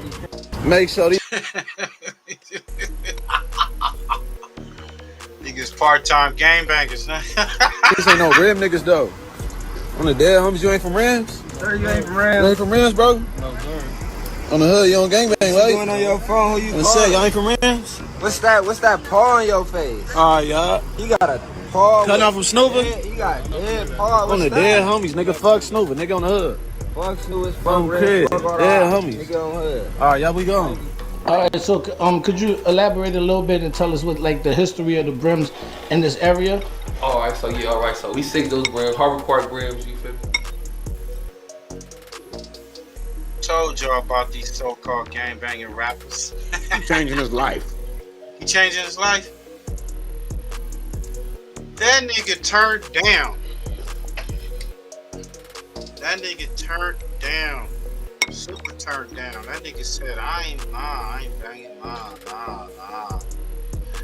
Now, what y'all think out there? What y'all think that, you know, if you in the gang banging lifestyle, you gonna come across that. You're gonna come across a time where you may be outnumbered, you may be under the gun, and they asking you where you from. What would y'all do? I say, why you rolling around naked? If you out here banging on your songs, you dissing enemies, then you gotta know what comes with that. So while you turning down, and like the homie said, maybe he trying to change his life, there's niggas that's they not seeing that. Nigga dissed himself in the hood. Now his homeboys, what you think his homeboys gonna do? Is that grounds for a put off or a DP? Y'all let us know in the comments. We got a point and shoot, man. Trouble at No Jumper. Let's get it. Okay, so this is going to be a very important video. This is going to be an update on No Jumper and what's been going on lately, because it's not looking good at all. I mean, this is a huge disaster for No Jumper. I mean, this whole video is going to be extremely negative. Nothing good is going to be said, and I want to just get right down to business. So No Jumper is the police. Not really, though. I mean, you guys know what I mean. They're like, they're looked at as a federal podcast. A lot of people are saying that No Jumper is getting people locked up. They're providing evidence for the DA. It's an evidence machine. No Jumper is. And that's not a very good reputation to have when all you do is interview gang members and all this stuff. So I want to play you a clip of CML Lavish, the street legend, rap legend from Sacramento. I want to play you a clip of what he had to say about No Jumper. Listen to this. I got your DM a few days ago saying you want to get an interview in with me. I declined your offer respectfully, though. You know what I'm saying? But there's a lot of police shit going on in y'all building. I don't want to be associated with that shit. You feel what I'm saying? Y'all really not helping nobody's career.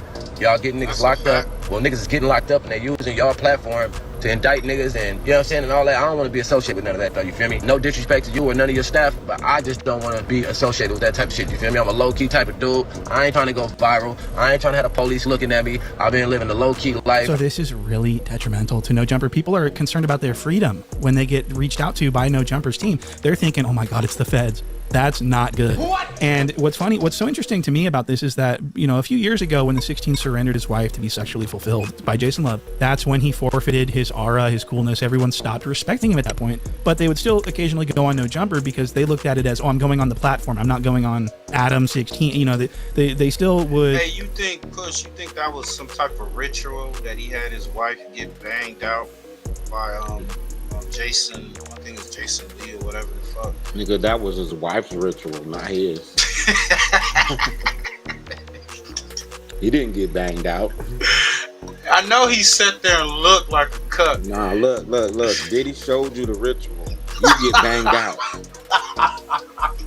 If you didn't get banged out, you didn't get the ritual.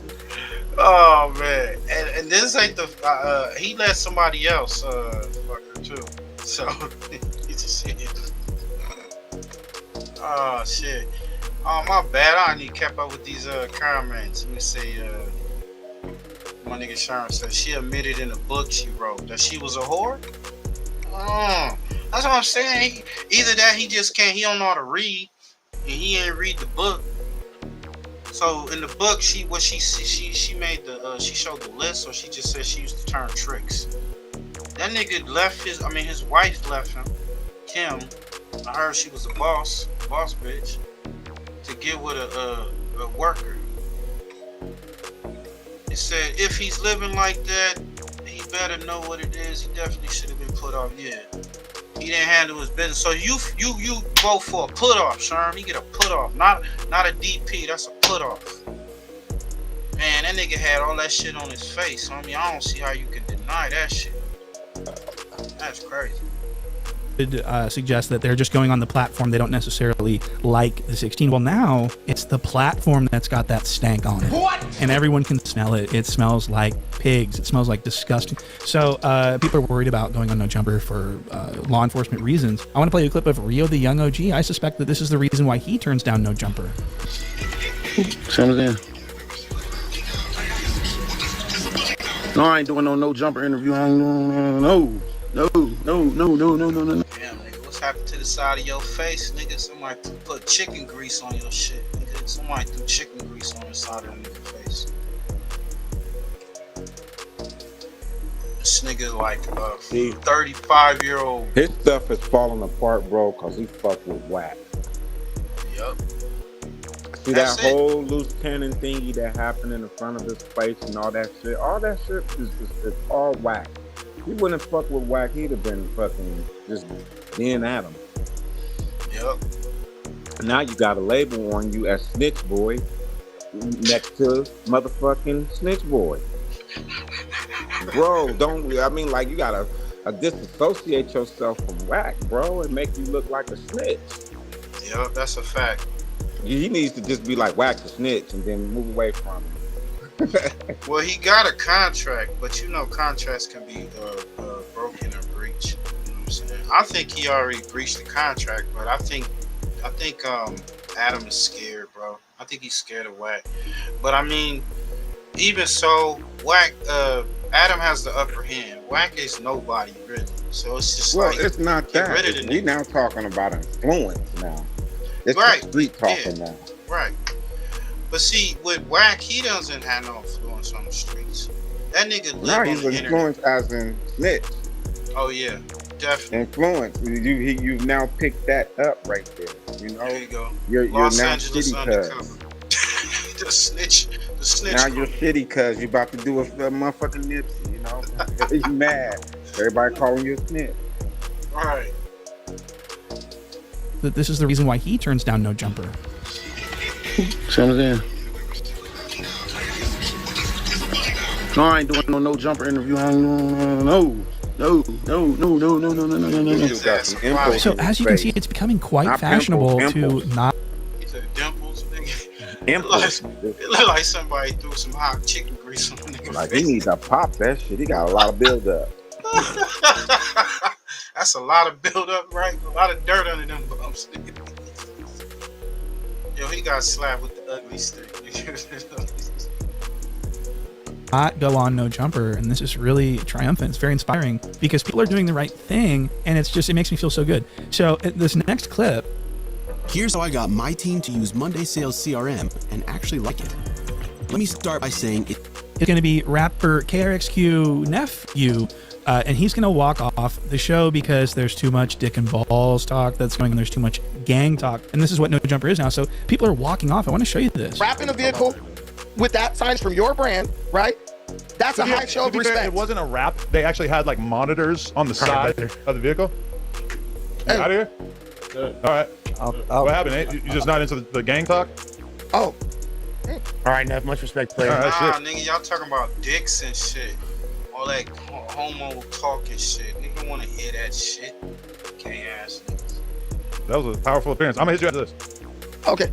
Well, the thing is, just what you say, if it was the screens or whatever. Wow, so it is, at this point, it's becoming cool. It's actually in style to distance yourself from No Jumper. It's not, No Jumper's, if you go on No Jumper at this point in 2025, if you go on No Jumper, you're a dumbass. What? Okay, and no one respects you. They're going to look at you. See, this is the problem with No Jumper now. It's if you go on No Jumper, you'll look like a fed, even though you're just a guest. And if you're a rapper, it doesn't matter. See, the 16 isn't interested in hip hop. He's interested in porn and sex. So if you're, I mean, you really want to go on a podcast and get questioned about sex all day long? When the 16 thinks about hip hip-hop. He thinks about taking advantage of fans and girls. This is why he went on tour with Lil Pump. I'm 22, did my first tour when I was 16. Girls that were the same age as me when I was 16, and he was fucking 16-year-olds.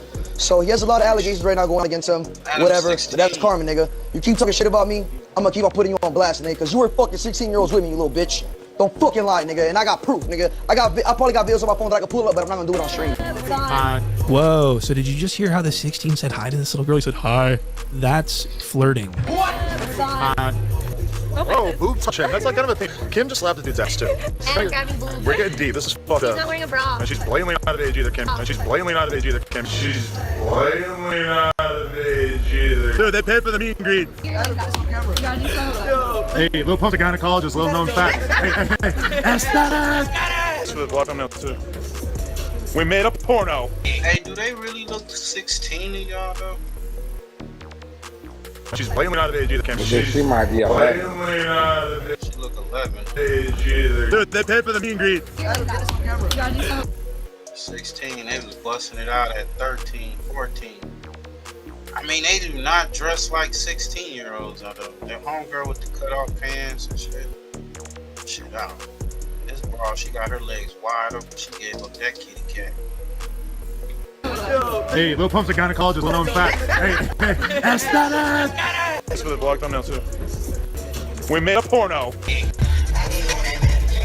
Hey, for the record, I gave the free tickets to like some random girl from the YouTube comments, and they ended up looking like this. He's acting like a teenager. Listen to him. Listen to his speech patterns. He's full of energy. He's like, for the record, I gave these tickets away to leave it. I mean, listen to these speech patterns. I gave the free tickets to like some random girl from the YouTube comments, and they ended up looking like this. Now, I will remind everyone that this 16 of Nashua is the one who put this out. She had a live, man. Her live was pretty wild over there, man. Pretty wild. I went and visited her live. Y'all go check out her channel, Petty Queen.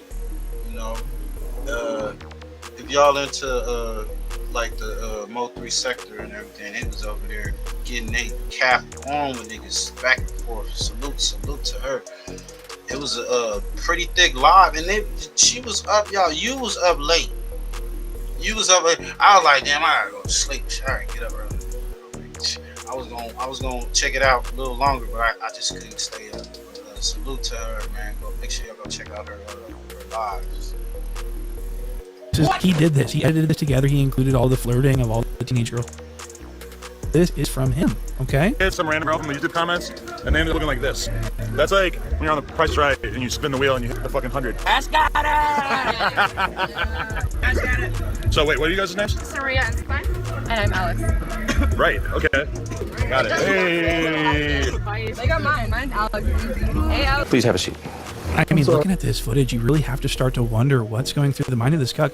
This was, I mean, what interest would he have in hanging out with this group? And those poor kids had to deal with this creepy old guy dangling money around, bragging about himself all the time, flirting with all the girls.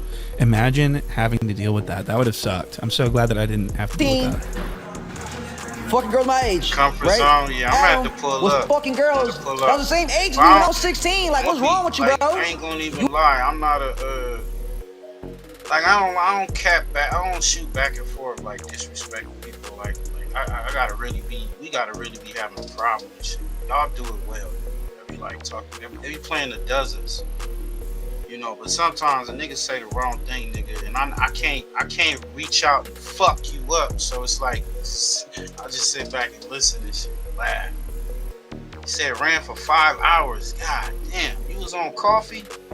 You had coffee and what? Sativa. You was smoking on some sativa and coffee and some shit. You are a straight pedo. I said shit, I used to hate all that. I'm like, fuck this. And this nigga said he a pedo, but he was fucking. He didn't say that when he was doing it, right? He knew what the fuck that nigga was doing. Let's knock it off. Fucking little bitch wanting to fuck little fucking 16-year-olds, wanting to fuck little fucking 16-year-olds, wanting to fuck little fucking 16-year-olds. Wow. So I really genuinely hope that the 16 didn't do those things, because I don't think there's a statute of limitations. One of these girls could come forward at any time. So that's really concerning if it's true. I don't think it's true. I think the 16's a good guy. I think that he would never do anything like that at all. So, but he is a sex lunatic, and you're going to see that in this next clip. And this is partially why this guy walked off. It's because of the sexual deviance. And so what you're getting ready to watch is the 16 of Nashua is going to interrogate KRXQ nephew about his groupie interactions and if he's ever done sex to groupies. Listen to this. But that's everything going good, man. What are the nephew shows like? Are they filled with white women on ketamine and 17-year-old little sweaty, chubby bastards? What's going on? Man, big shouts out to all the fans, man. But shit, it's all type of people, different people. So man. did you just hear what he said? The 16 is disgusting. He just said, so was it filled with 17? No, he said white women. Was it filled with white women and 17-year-olds? And then he corrected himself. What? Instead of saying 17-year-old sluts, he said 17-year-old sweaty bodies. That's not what he was going to say, I don't think. I think he was going to say, was it full of 17-year-old sluts? 17's okay. It's the 16s that. Dental implants can make a life-changing difference in how you feel, how you eat, and even your day-to-day. He's worried about, I think. So this was really disgusting. I was like, why is he I mean, this is a terribly, terribly, terribly sick line of questioning.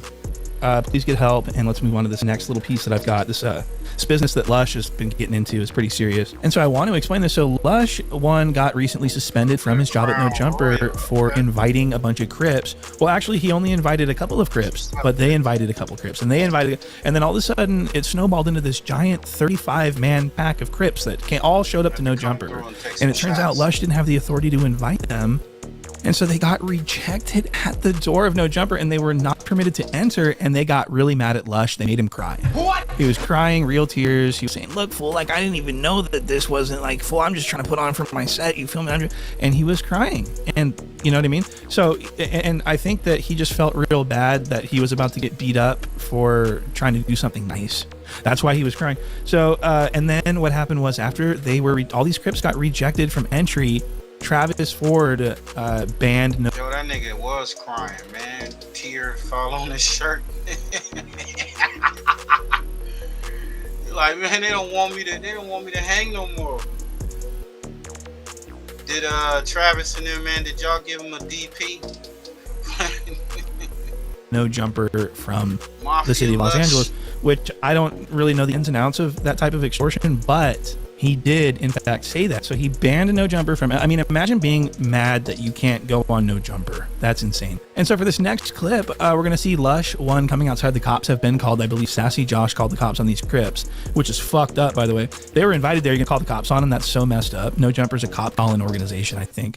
So this footage is Lush coming outside. He's walking funny as fuck, too. He's got some sciatica problems, back problems. You know, when people smoke crank and they stay up for like 7 days and they're sitting in a chair for 7 days, your spine requires sleep to regenerate and to heal, you know, the wear and tear. So these people that stay up for 7 days, they get back problems, muscular back problems, because their back muscles never get any rest. People are actually, believe it or not, required to lay down and go to sleep, which is what. So Lush suffers from back problems and sciatica problems, which cause him to move around with a very unusual gait, with a very funny walk, as they say. So, yeah, and he's walking around like he's Kaiser Soze out there. And people are commenting on how he's walking. More than anything else in this clip was Lush's walk. He looks like he almost has like foot drop, like he doesn't have any dorsal flexion in his feet. So, yeah, I want to play this first clip. This is Lush walking around. See the white boy right here? He's one of the...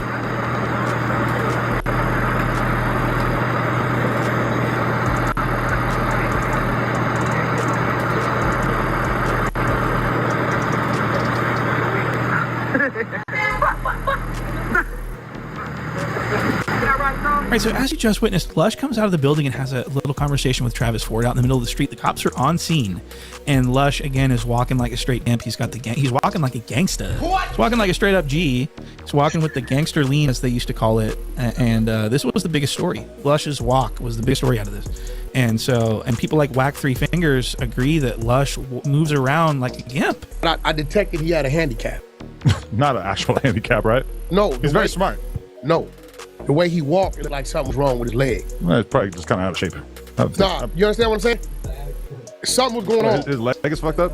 Yeah, So Lush's walk, his unsteady walk, is what everyone's clamoring about in the internet space.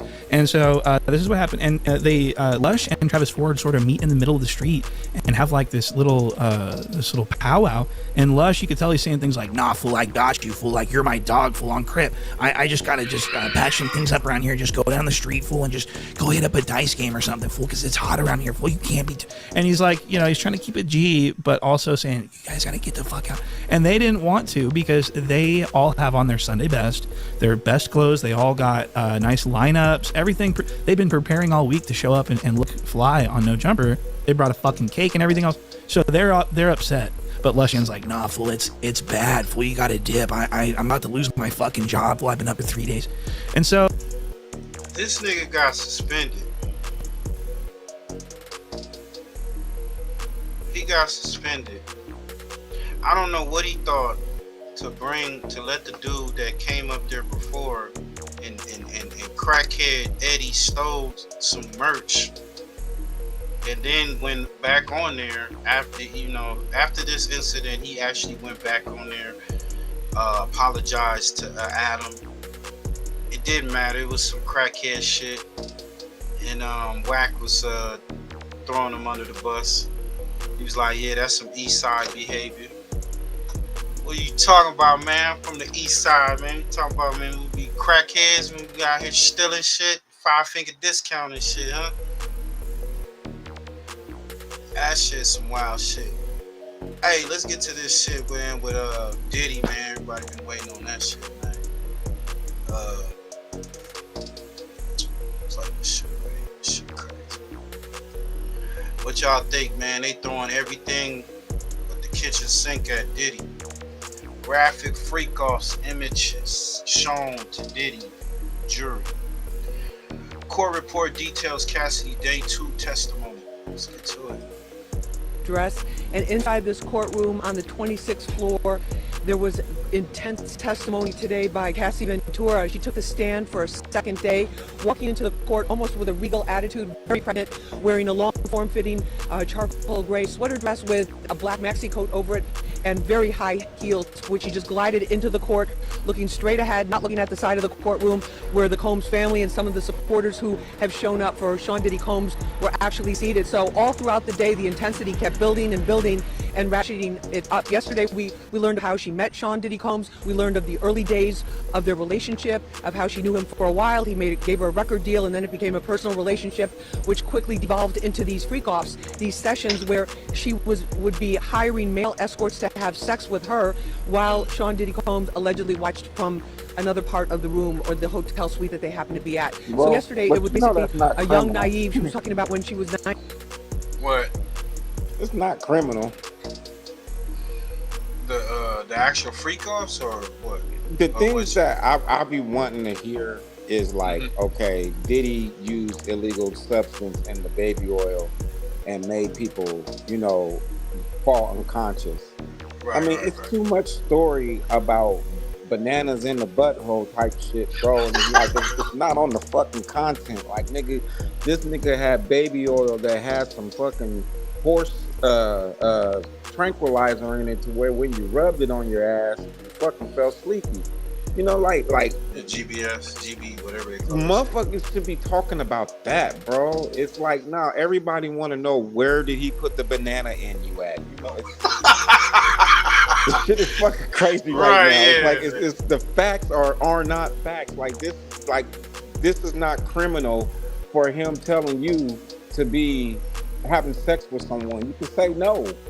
I mean, you can say no. You did it. You was doing what your husband wanted. You was giving him all the freaky nature that he wanted. I mean, that's how that shit come out looking.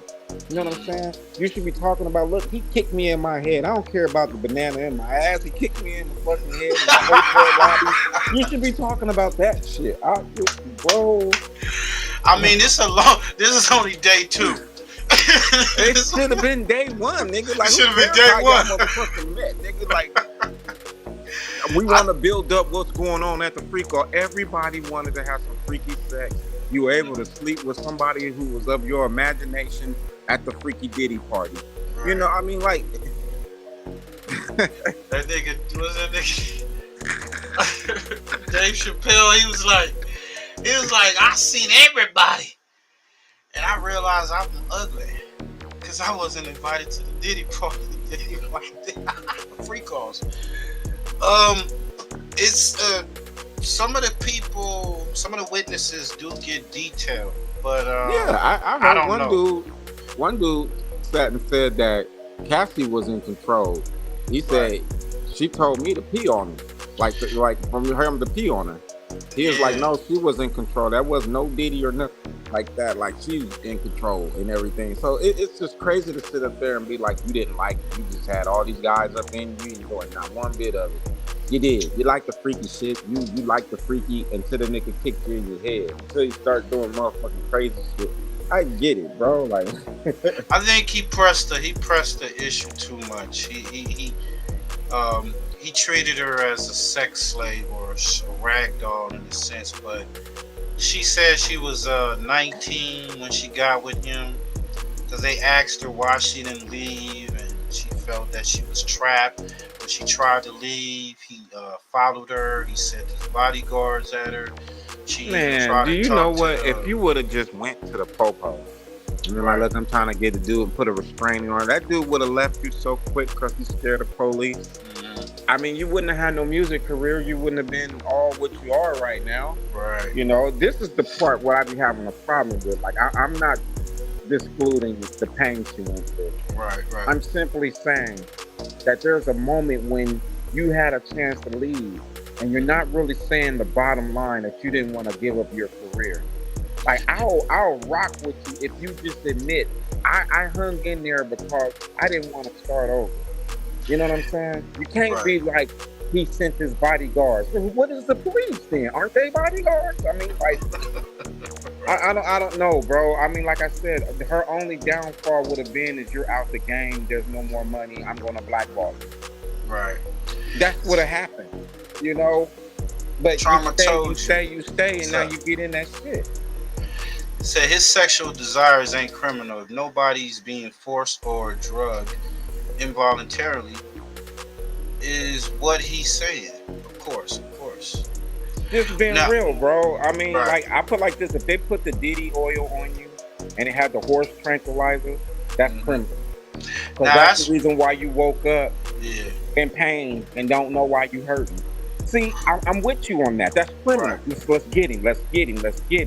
Right. But the sexual nature of it is like a person really wanted to do that, bro. All parties.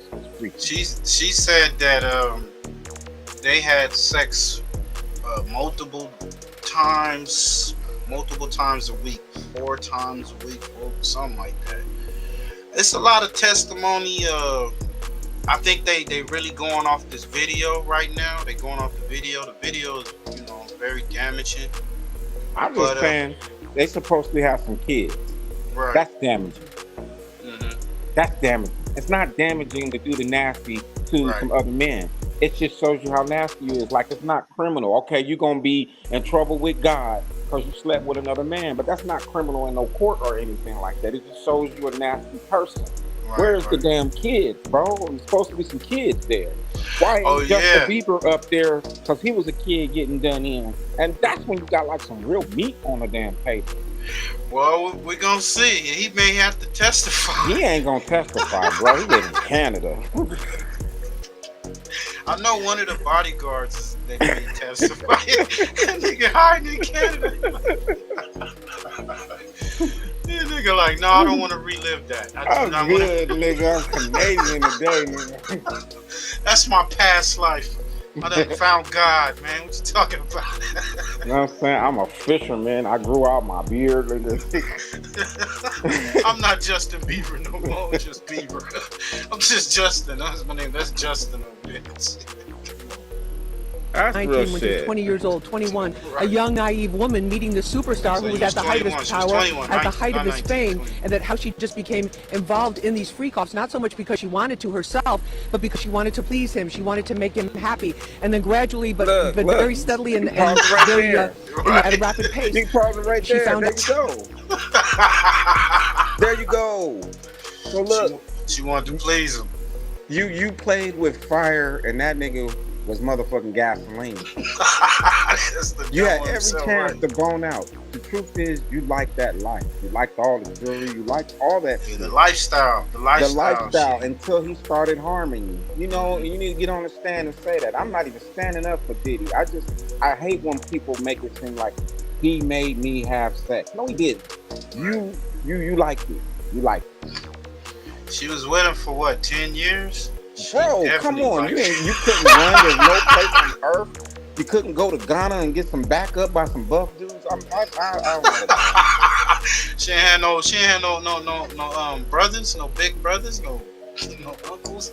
That's the only thing. Now, when it comes to when he go and kick her in the head and all that right there, that's that right there. I'm riding with you, like, bro, pay her some money. You know what I'm saying? But I can't buy it. You know, like, I get a woman when she's like getting married to her husband and it's an abusive relationship. The thing that keeps her in it usually is the kids. You know, like, I don't want to break up the family. But the truth and the bottom line of that shit is she don't want to start over. She don't want to leave the stability. So she goes through it and the kids be the reason. And that's Cassie without the fucking kids.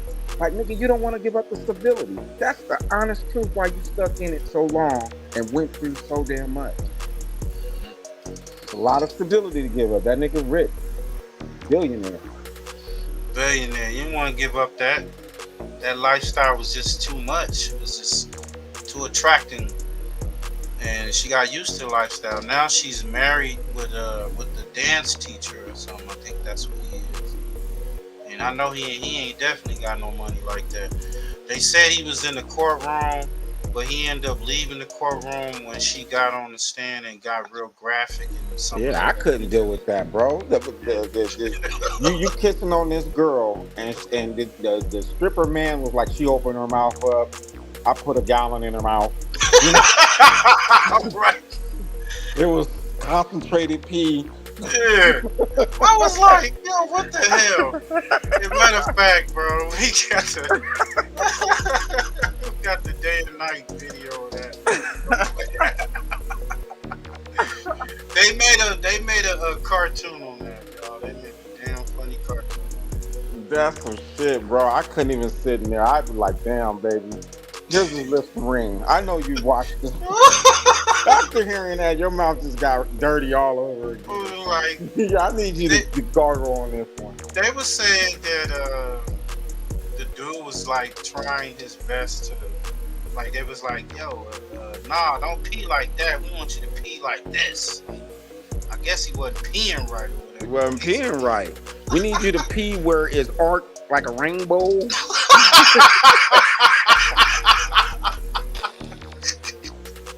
She like that golden shower, y'all. She got the golden shower. I don't know, bro. That'd be hard. But 50 million, bro, I'm going to take all that shit. I'm going to be like, damn, bitch, you nasty as hell, but we 50 million strong. I'm going to babe you every day that I have a problem. Like, yo, she need Listerine, shit. I don't know. 50 million, she don't need Listerine, my nigga. I'm taking her stanky, nigga. Like, 50 mil, nigga. I'll bathe.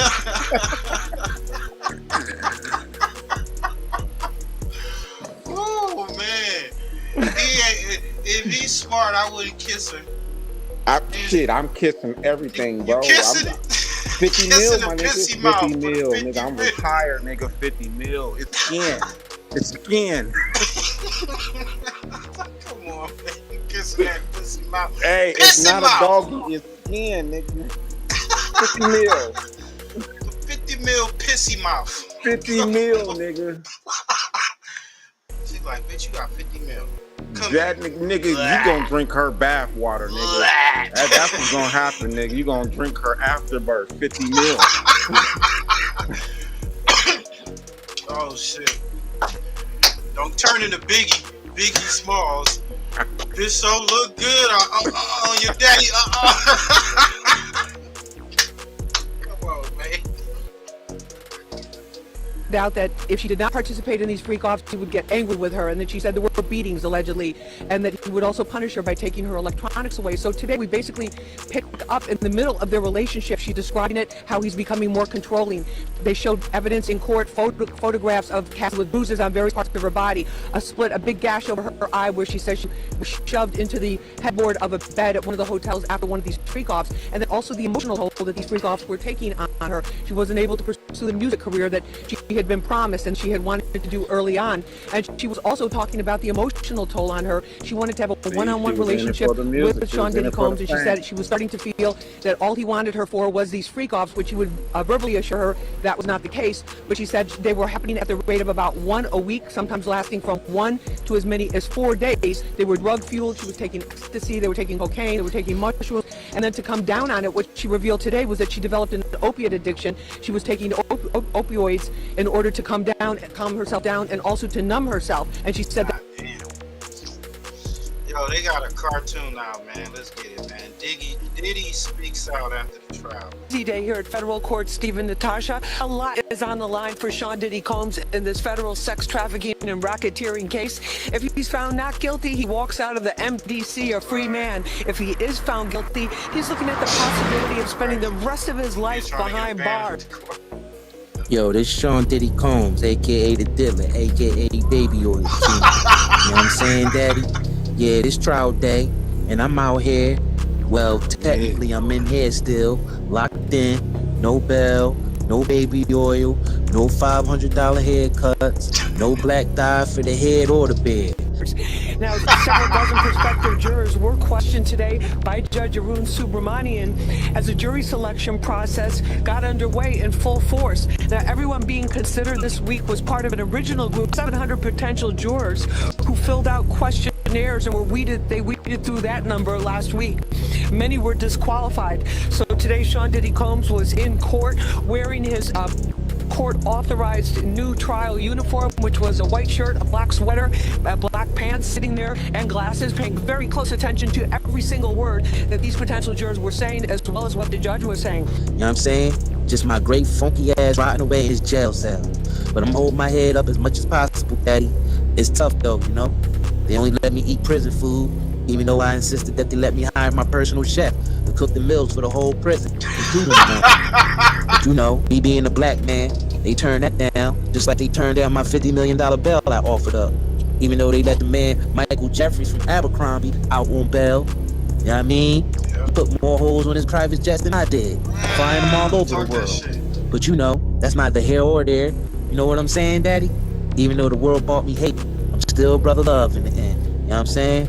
Now, his lawyers, they did question some of them. By the end of today's session, more than a half a dozen were disqualified for various reasons. Now, Judge Arun Subramanian, one of the things he mentioned several times during the day, both the morning session and this afternoon session, was that jurors, obviously, many had already heard of this case, but the key point was whether or not they could base a decision and base a verdict on what is presented as evidence in the courtroom. Me being in here, I was able to reflect on my whole life. Even though I'm locked down, baby oilless, no De Leon tequila, no watermelon Ciroc, no Carisha, no parties, no Frenchie, no Ray J, no Bow, no Bieber Fever, no Usher, no nobody, you know what I'm saying? But I'm still grateful though. Now, there were a number of jurors who were disqualified today because of being sex assault survivors or having somebody close to them who was a sex assault survivor. Also, law enforcement people, anybody related to law enforcement, people who had encounters with the criminal justice system, and there were also people for various jobs and duties that they did that they took issue with. They were very careful about it. It's really, as one jury consultant told me, a deselection process at this point where they're eliminating people who are not qualified to serve. Now, one of the other reasons there were several jurors who were disqualified because of their lack of proficiency in English. Some of them could not even fully understand the instructions that the judge was giving to them. There were other people who were there, and because of things that had happened to them, domestic violence incidents to people that they loved, were disqualified. And also another question that kept coming up, because there was an additional semi-finalist, if you want to call them that, in the jury pool, was basically, would they be disturbed talking about sexual acts? Couple things I miss. First and foremost, I miss my kids, you know what I'm saying? They my heart. Second, I miss my barber. Third, I miss a nice big old slice of chocolate chip cheesecake from Judy's. You know what I'm saying? From over there in Brooklyn. And if I was home, I'd make somebody walk and go get that cheesecake today, you know what I'm saying?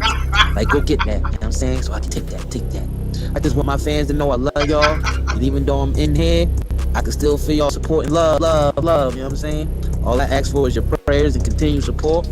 They picked my jurors today. With other jurors as they were deliberating on a verdict, and would they be upset or traumatized by talk of descriptions and evidence and testimony about sexual assaults? I'm just praying I get a fair trial, you know what I'm saying? You know, they always trying to keep a black man down, you know? And, you know, they trying to keep my black ass in here for these crimes I didn't even commit. You know what I'm saying? All I'm guilty of is being black, rich, successful billionaire who likes to work hard and play harder. You know what I'm saying? I don't know anything about no traffic, no drugs, or anything like that. All I know is music, making money, and having a good time. You know what I'm saying? But just to let y'all know, can't nobody hold me down. Oh no, I gotta keep on moving. It's like the jungle sometimes. It makes me wonder how I keep from going under. You know what I'm saying, Daddy? It was extremely thorough. Seeing that process firsthand there inside the courtroom was really an eye-opener for me, and I know it was for a lot of the other people in there too, because they're very concerned about how the jurors will react to the type of evidence that is going to be presented. And also the other key concern was obviously the tremendous amount of pre-trial publicity that has happened, that has been out there in this case, an unprecedented number of documentaries. And then they asked me to do something real crazy. They wanted me to piss in Cassie's mouth. And they was like really detailed on how they wanted me to do it, because, you know, I did it. You know, they was paying me a lot of money. And when I did it, you know, I just, you know, when you go to the bathroom and you just go, they said, no, we don't want you to do it like that. We want you to do it a little bit at a time. Like, you know, just a little sprinkle here, stop, and do another little sprinkle, and then go again. It's like, I don't know what was going on, but, you know, I just did what they told me to do. Now, I know this nigga ain't pissing and telling, Daddy. You know what I'm saying? I know how people like to kiss and tell, but you know what I'm saying? He pissing and telling. I don't know where this man come from. Like I said before, I barely know him. I feel like already I ain't getting a fair trial, you know what I'm saying? Yeah, I think I'm being set up, y'all, and that's just what it is. You know what I'm saying, Daddy? I'm just being set up. Because I don't think anything's fair out here. I think they, you know what I mean, they just bringing up a whole bunch of BS. You know what I'm saying? Like I said, I'm going to say it again. I never trafficked nobody. I never racketeered nothing. I ain't do any of that. You know what I'm saying?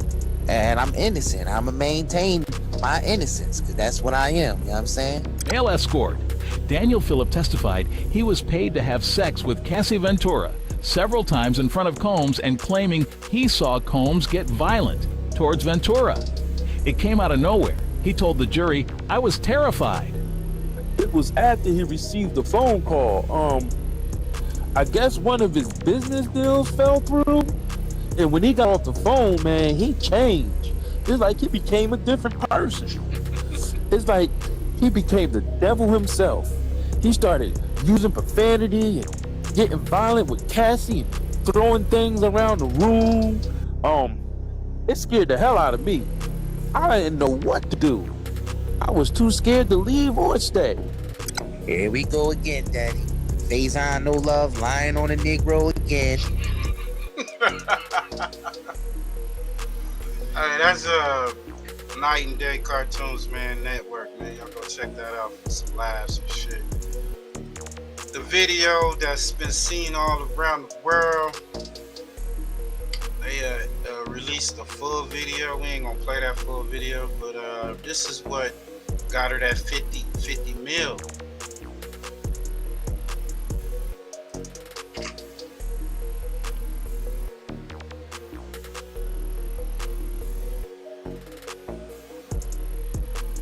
I heard somebody say he ran it. She tried to run out with the money in that bag. This nigga did too much. He put this up, bro. Nigga, and she had 50 mil in that bag, I'd have kicked her in her head too. Fuck wrong with you? If there's any money in that motherfucking bag, nigga, she getting football, nigga. Yeah, that was justified right there. There was money in the bag only. Oh shit.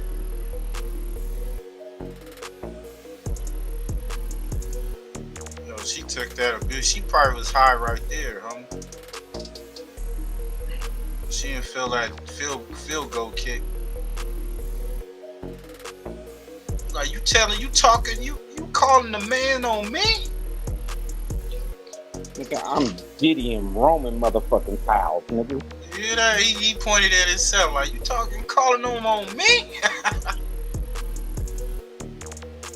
Nigga, I'm trans Diddy. But he put her shit up. Where the fuck you think you going? Bring it. Give me that shit. I think he took her phone or something right here. Took her phone. Give me that phone. You know I bought that shit for you. Then go back.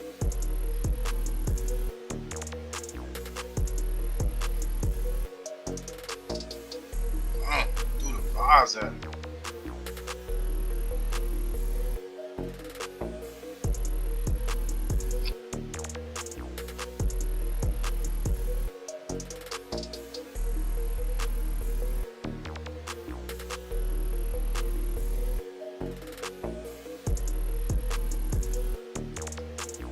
Why didn't she leave?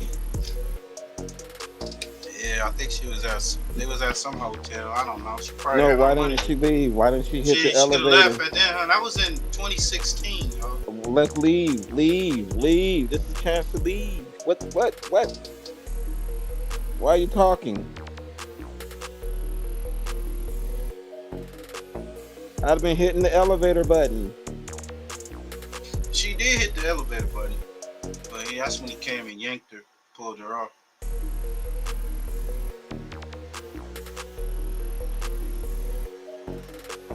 Look, why you ain't leave? Security guard right there. There's security right there. Why you ain't leave? Tell her to come on. Maybe she asked him, can she get her stuff? Fuck her stuff, nigga. Look at this shit. I'm just saying, bro, that's the point where I sit and say, you go through it because there's something keeping you there. That's the opportunity to leave, bone the fuck out, never come back, nigga. I'm singing at church. She don't want to give up that lifestyle. Don't want to give up that lifestyle. I just want to hear her say that shit. Like, my nigga, I was in it for the money, but he picked me. I wasn't in it for that. That's real shit right there. That's the time to leave right there. I'm gone. All right, this was in 2016. She hanging around and shit. I don't know why Puffy don't want me. Look. What are you going? Look, leave. She ain't leaving.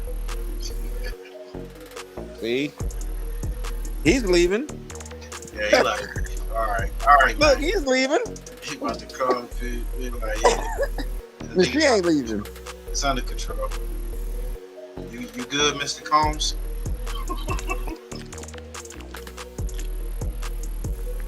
Ain't no way.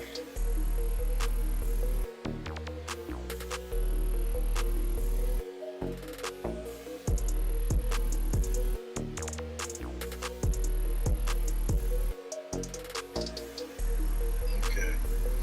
I think this is the first. This is before she got sworn. Nigga, she walking with the 50 mil in her bag, nigga. That we gotta get her ass fucked. See? Now You think it's the 50 mil in the bag? she had the money in her bag, nigga. She was trying to be gangster, which is the right thing to do, but you didn't leave fast enough. Look, bitch, come back with my money.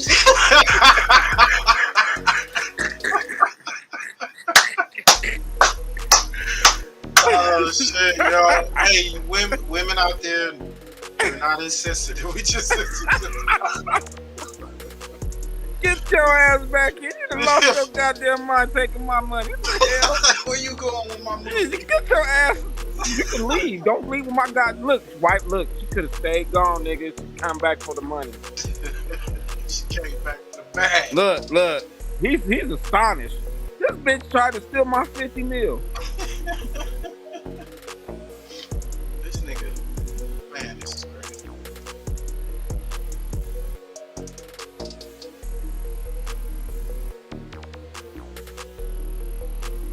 This was the weakest getaway ever, bro. Oh.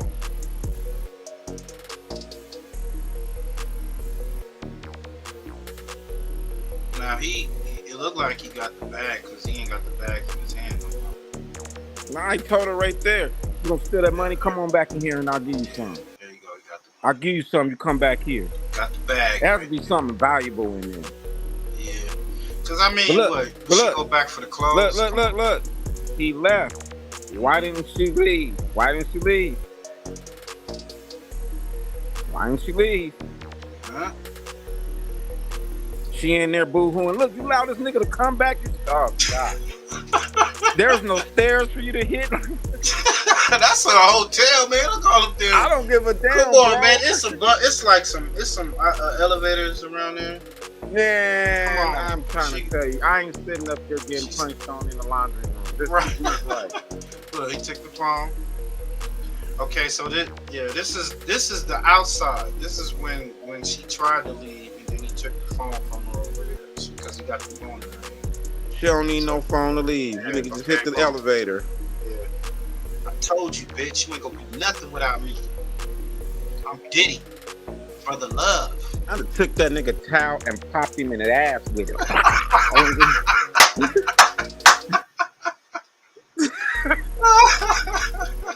There's no way, nigga, you gonna be slapping me around naked, nigga, like in a towel.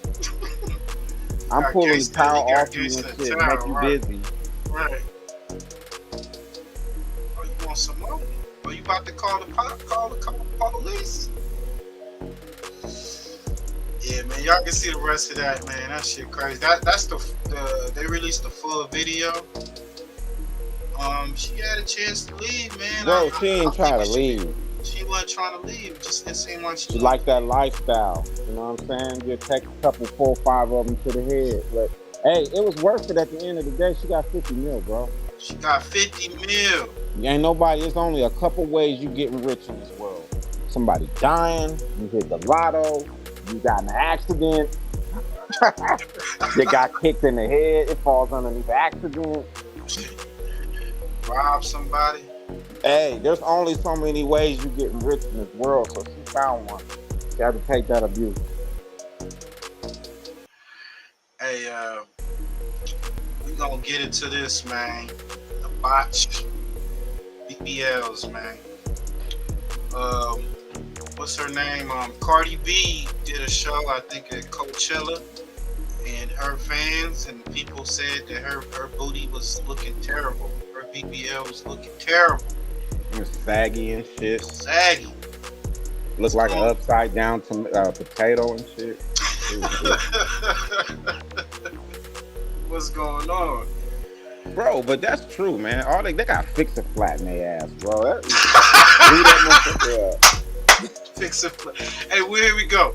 Let me put this up because I don't know. That niggas be tripping. Let me put this up. This is for fair use purposes, such as criticism, comment, news reporting, teaching, scholarship, and research. We about to do some research right now. Like, check this shit out right here. Nigga, she got straight up fix it flat, nigga. Let it flip, don't let it flip, don't let it flip, don't let it flip. My name is Jabrina, and my butt is making me flip out. Right now, we're gonna just see what I do on a day. If I sit wrong, if I do anything wrong, it just My butt looks like I have 2 balloons sitting back there, and it just looks like it doesn't belong. I don't have to have a Nicki Minaj booty. I'm skinny. I don't need Nicki, but I want a little something. My nickname growing up was Beanpole because I was just straight up and down. I never felt that I was ugly, but body-wise, I was ashamed. I wanted to be happy for myself, so I fixed my butt. And if you wanted a butt, you gotta either get the fat transfer or the implants. I didn't have the fat, I wanted the butt, I got the implants.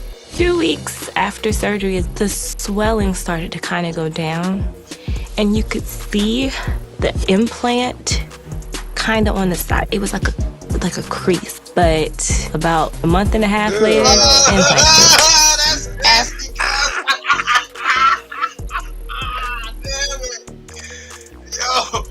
Nigga, she squeezed her booty like a breast. What is up with y'all? What is up with y'all, man? Come on, I can't even watch no more of that, man. We can't. Oh my goodness.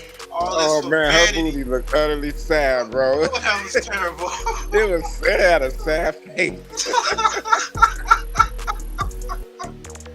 Yeah, that was terrible. Oh, Cardi I didn't know the BBLs was getting that bad. That was bad, bro. That was bad. That was bad, bro. Oh. Look at this, y'all. I gotta show you this again.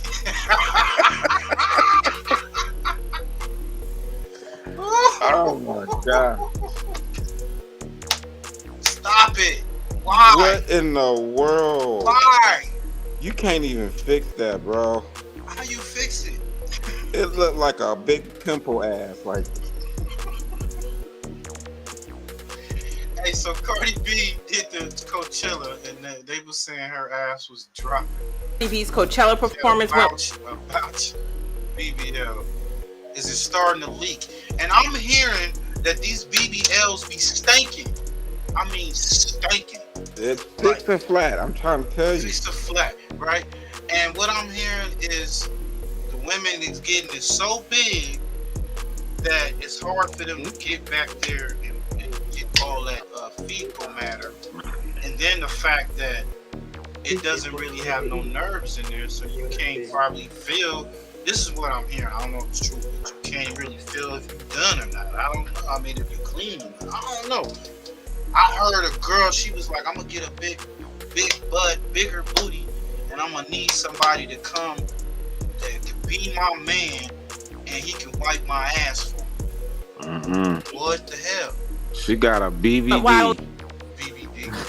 The Bell Bib DeVoe. But not in the way she rumors started swirling that her BBL was looking a little off. And soon enough, people started clowning her online, talking about her BBL was botched and probably stank. This isn't the first time folks have been saying things about Cardi's BBL, because it's been the subject of whispers for a minute. But things blew up again after Coachella, and Cardi has been fighting for her life against the hate comments. Now fans are telling her to sue her doctor because he did her dirty big time, and honestly, who can blame them for that? It looks like we might be about to see a showdown between Cardi and her doctors, so let's break down this chaotic mess. Cardi B's body has been a hot topic online for a while now, and to be fair, she's never really shied away from admitting she's had work done. In fact, a lot of people have hyped her up for nigga she was with. That's why he left.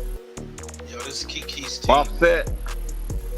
Yeah, that's why he left. It wasn't real. Yeah, he was tired of slapping that fixer flat. Nah, he was smelling that in the middle of the night. He's like, you always farting. Like, right. Ooh, Poppy, what are you talking about? I had to. like every time she moves somewhere, it make that fart sound. So they said while she was doing the twerking on stage, it was smelling up the whole little area. for it, because let's be real, her figure has been body goals. But here's the thing, cosmetic surgery can be a slippery slope. Once you start, it's easy to keep going, and lately fans are starting to say the tweaks might be doing more harm than good, and some are even saying her body is starting to look a little botched. Things got real messy over Coachella weekend when a photo of Cardi B started making the rounds, and not in a flattering way. The picture went viral and Cardi tried to shut it down by saying it was edited. But here's the problem, the photo came from Getty, and if you know, you know. Getty doesn't play with filters or retouching. What they post is straight up reality. Cardi didn't waste time clapping back though. She posted a new picture of herself looking snatched, but fans weren't buying it. They quickly accused her of heavily editing the photo, claiming she was trying to cover up what they're now calling a botched body. Social media had a field day, and woo, the timeline was brutal. She wasted no time clapping back at botched body bitch. That homeboy was talking about that fat girl, you big back pot. Was it Tay-Rock? Yeah. Overshaped body bitch.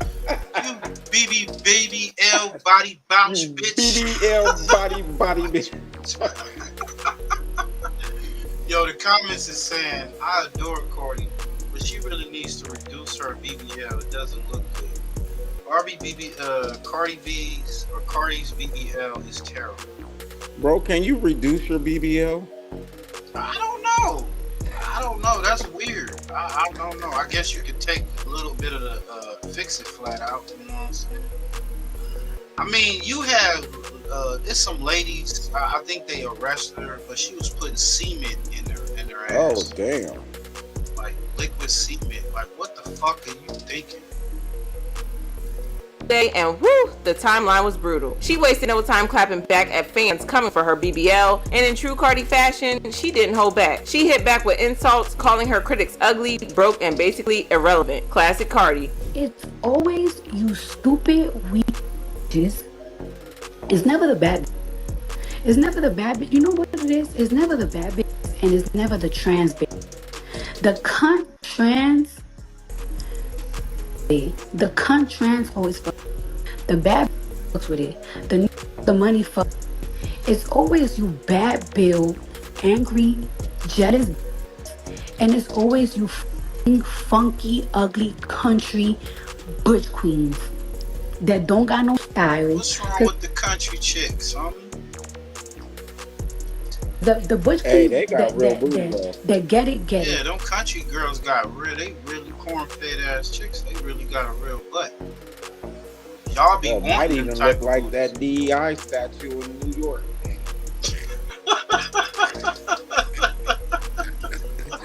The poor ones always talking.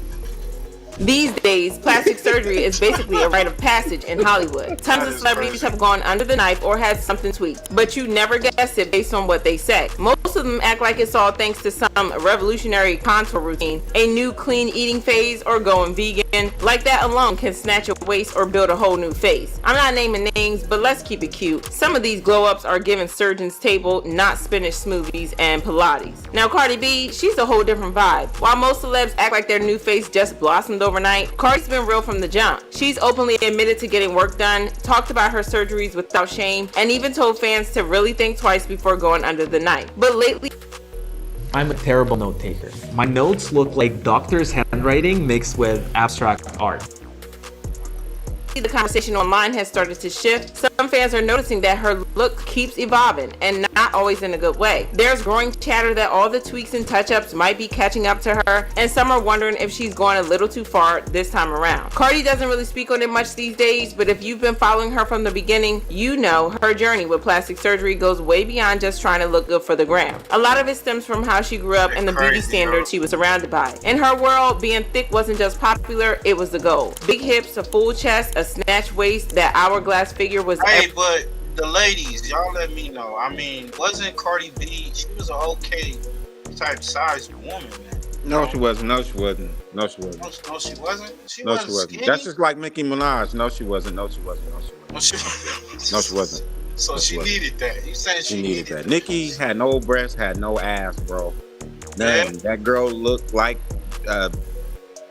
she looked like a little baby body. Baby body bitch. Baby body bitch. All of a sudden, she blew hers up too. So man, it's that thing. But look, you got Little Kim that went too far. Little Kim. Oh man, she baby body bitch her face. Goddamn nose, nigga. She looked like a whole damn different woman, and she walked like that leprechaun. Like she all fucked up.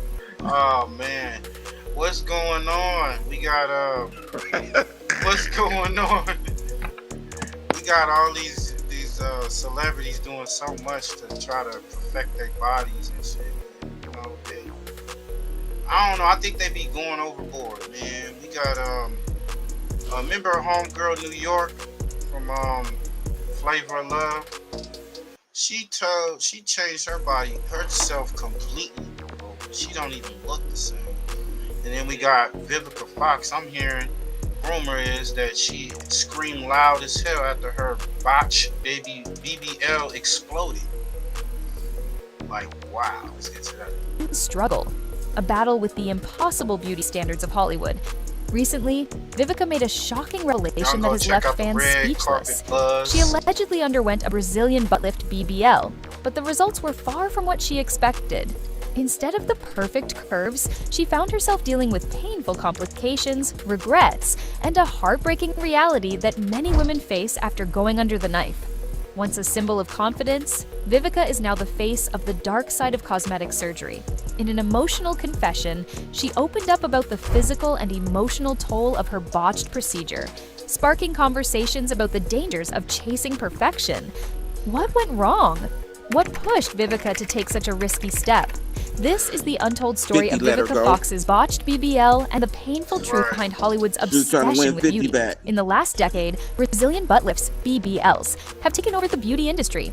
Once a niche procedure, it has now become one of the most sought-after surgeries worldwide. Social media feeds are flooded with curvaceous figures, and the hourglass body has become the ultimate beauty goal.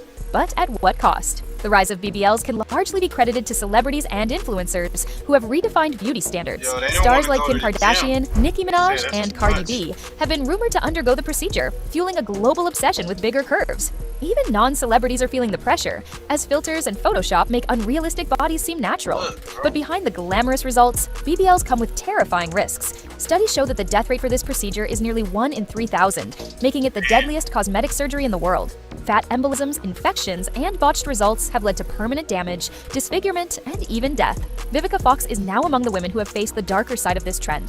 Her story is a chilling reminder that beauty isn't always worth the risk. As we dive deeper, we'll uncover how Vivica's procedure went horribly wrong and the emotional toll it took on her life. Vivica Fox has always been admired for her timeless beauty, but like many women in Hollywood, she has faced constant pressure to maintain a youthful and flawless appearance. Over the years, she has openly admitted to using Botox and fillers to keep her skin smooth and wrinkle-free. There you go. And the fact that she does all this, she's what, 60, and she still can't find a man. She went on the Sherry show. Cause she's looking for the wrong type of man, nigga. She need to go down there on 51st and motherfucking Johnson.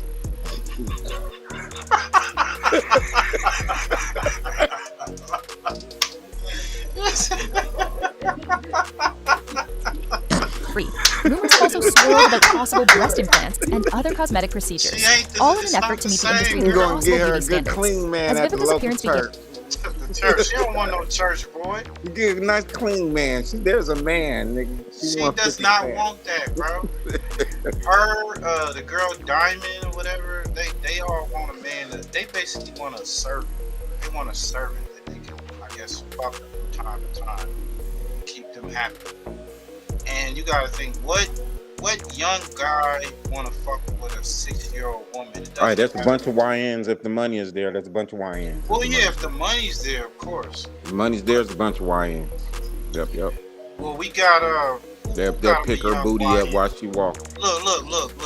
Madonna, her boyfriend is 29 years old. Oh damn, that bitch is older than all life. Right. But she just had her birthday. World in the 80s, nigga. She just she was a virgin, like a virgin. She had celebrated her birthday and she was dropping it like it's hot, and she was dancing with her. She dating her grandkid. Yeah, that's basically it.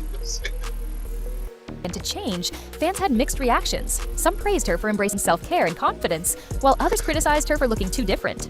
Social media was flooded with comments about how she no longer resembled the natural beauty people once adored. But was this really about personal choice, or was Hollywood's pressure to stay young forcing her to go under the knife? In an industry that worships youth, her face changed so many times. It's like she went overboard with the Botox and shit. Aging is seen as a career threat. Women over 40 often find themselves pushed out of leading. Look at her. She looks fluffy right there. Like the Botox ain't right. You're right, man. Come on. Look at the crease of the cheeks. And you gotta think this that woman looks like somebody fired on you, nigga. Like, right, yeah, they gave her a 2-piece. Roles, while younger stars take the spotlight. To compete, many See, that's her right there. Look how big she look right here. actresses, Vivica included, turned to She look like Shantae, the real Roxanne or something. cosmetic enhancements to stay relevant. For years, Vivica Fox was praised for her beauty and confidence, but her alleged Brazilian butt lift, BBL, turned into a nightmare.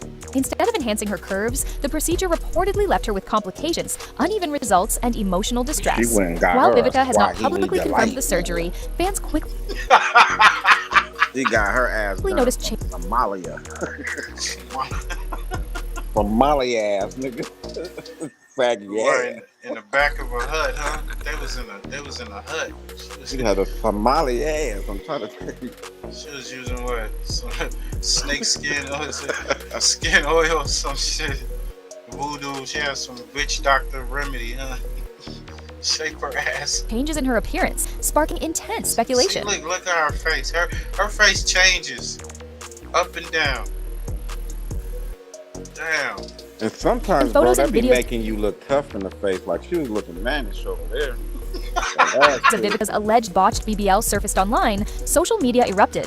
Critics were brutal, pointing out how unnatural and exaggerated her figure looked. Memes, cruel jokes, and harsh comments flooded Twitter and Instagram, with many questioning why she even went through with the risky procedure. Some fans defended her, arguing that Hollywood's beauty standards push women to extremes, but others weren't as forgiving. The backlash didn't stop there. Fellow celebrities also chimed in. Some expressed concern for Vivica's health, while others mocked her transformation. But one person who didn't hold back was 50 Cent. The rapper, who has a long and messy history with Vivica, seized the moment to take another jab at her. 50 Cent has publicly feuded with Vivica for years, throwing shade at her appearance and career. When the BBL rumors started, he allegedly posted a now-deleted meme mocking her, reigniting their old beef. Fans were divided. Was 50 just being petty, or was he exposing a harsh truth about cosmetic surgery gone wrong? Underneath the glitz and glamour, Vivica Fox was privately dealing with one of the biggest regrets of her life. Reports suggest that after her alleged botched BBL, she was left not only with physical pain, but also deep emotional scars. The actress, known for her confidence and fierce attitude, was now facing the harsh reality of cosmetic surgery gone wrong. Sources close to Vivica claim that she deeply regrets undergoing the procedure. What was meant to be a simple enhancement turned into a nightmare, with complications that left her struggling with discomfort and disappointment. The uneven results, possible nerve damage, and long recovery made her question whether chasing perfection was worth the suffering. Beyond the physical pain, the emotional toll was just as severe.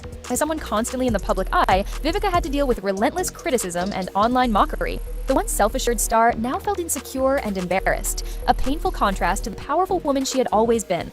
Medical experts warn that botched BBLs often require corrective surgeries, which come with even more risks and financial strain. For Vivica, That's wild, bro.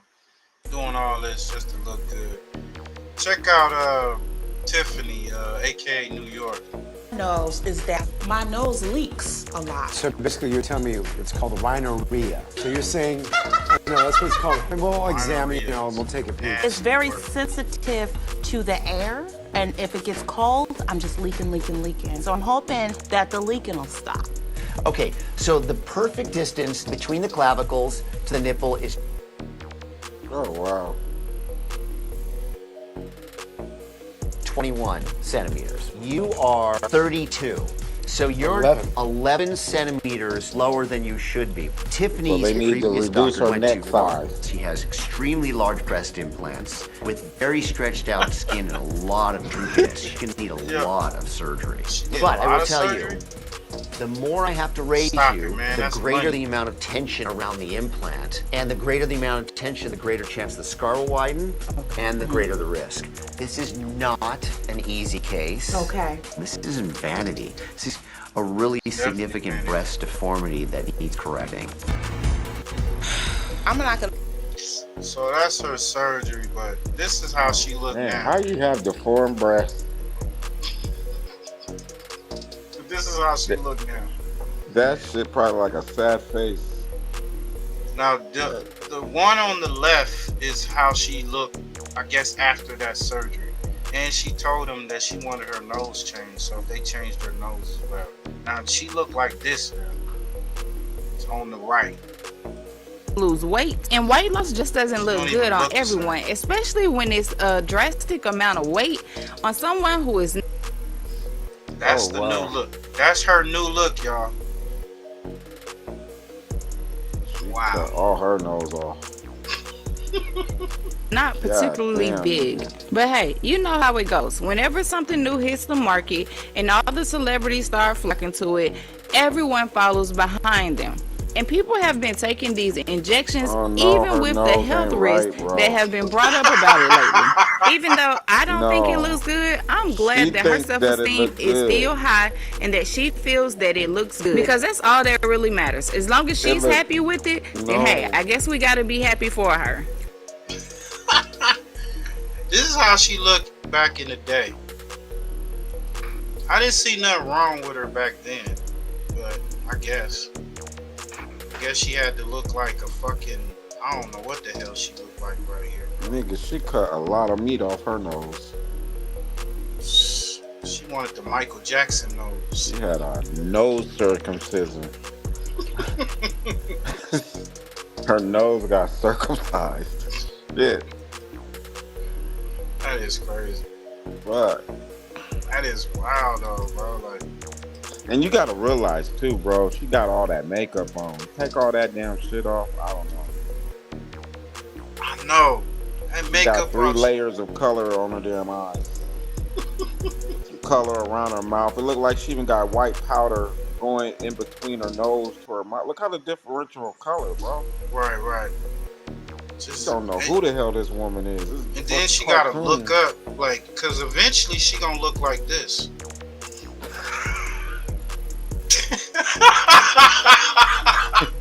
Dude. Oh my god. Hey man, we gonna end it off with this one, man. Rodney Hinton Jr. files a $25 million lawsuit against the Cincinnati Police Department, man, and the sheriff. Right. Yo, y'all make sure y'all go to Richard Tyler's I think it's called Publishing House Publishing, Tyler Publishing House Publishing. Go to his channel, man. He's actually keeping up with this case, and it's like they saying that he wasn't even driving the car. He was out cold, knocked out. The lady died that was driving. The old lady was driving. This is getting crazy. Peace and blessings. All praises to the Most High. And this is just in, as of yesterday. It seems that our brother Rodney Hinton Jr. has gone on the offensive, as well as he should do, because of the intimidation and the excessive force used in his arrest. Now I'm going to show you another video kind of detailing more about this lawsuit, but apparently he has filed a lawsuit referencing the intimidation that we all seen with the officers filing in the court in an obvious attempt to intimidate him, to threaten him, to make him feel uncomfortable. Now he also alleges that, during his arrest there was some physical assaults, and of course I'm pretty sure that there was, because of the nature of his alleged charges. Now it was good to see my brothers from the Black Panthers, my man Andrew out there as well, stomping and rallying behind Mr. Hinton Jr. Now they are still going with the narrative that Mr. Hinton targeted the deputy. Now of course you've seen these videos from this channel. We have eyewitnesses that state that there was a woman driving the car.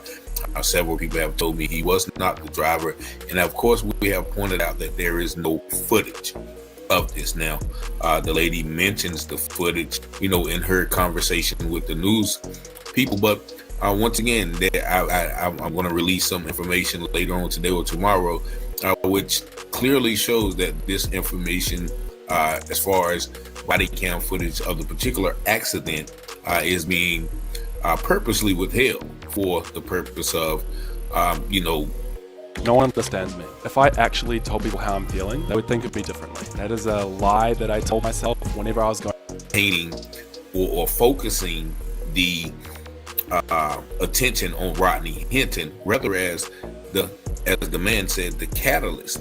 Why are we here? The catalyst for this is because Mr. Hinton's son, Ryan Hinton, was the victim of a police-style execution. And so I think, if this is done as well on purpose, they're bringing all the police in and making him look like, a super Negro who was able to, leap tall buildings in a single bound and has to be watched by thousands of deputies, or he's going to use his super Negro melanin powers to break the chains and just fly away.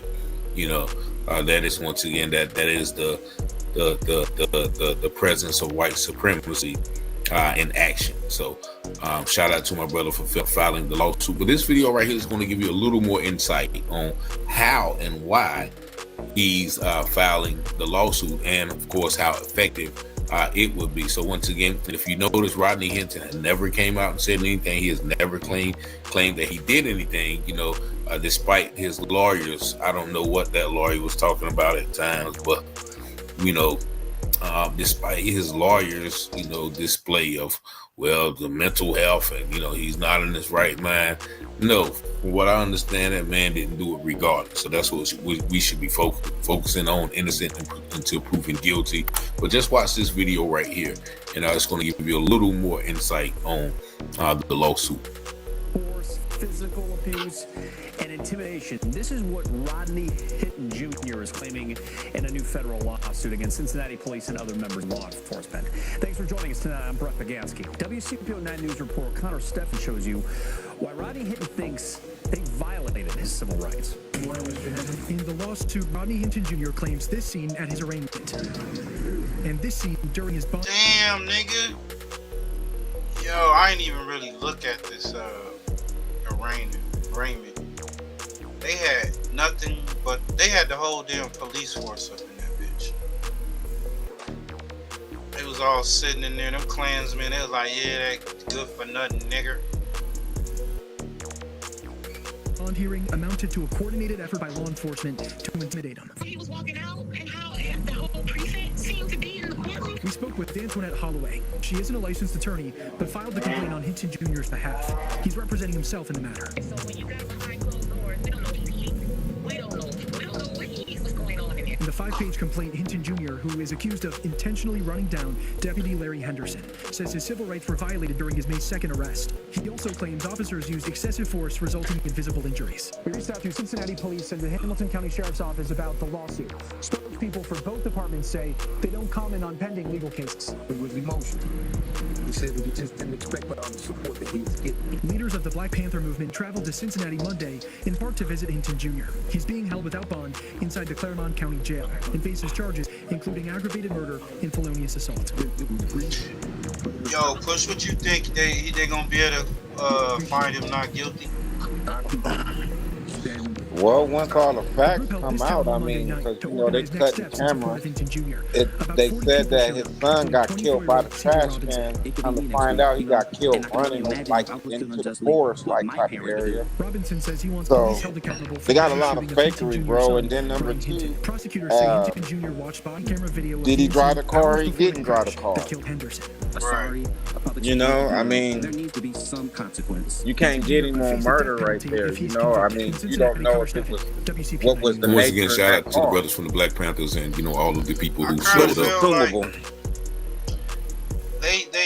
they said he was unconscious or whatnot, and he was in the passenger seat. And even that scar above his head comes from the airbag that popped out on the right side. So I don't know. This is tricky.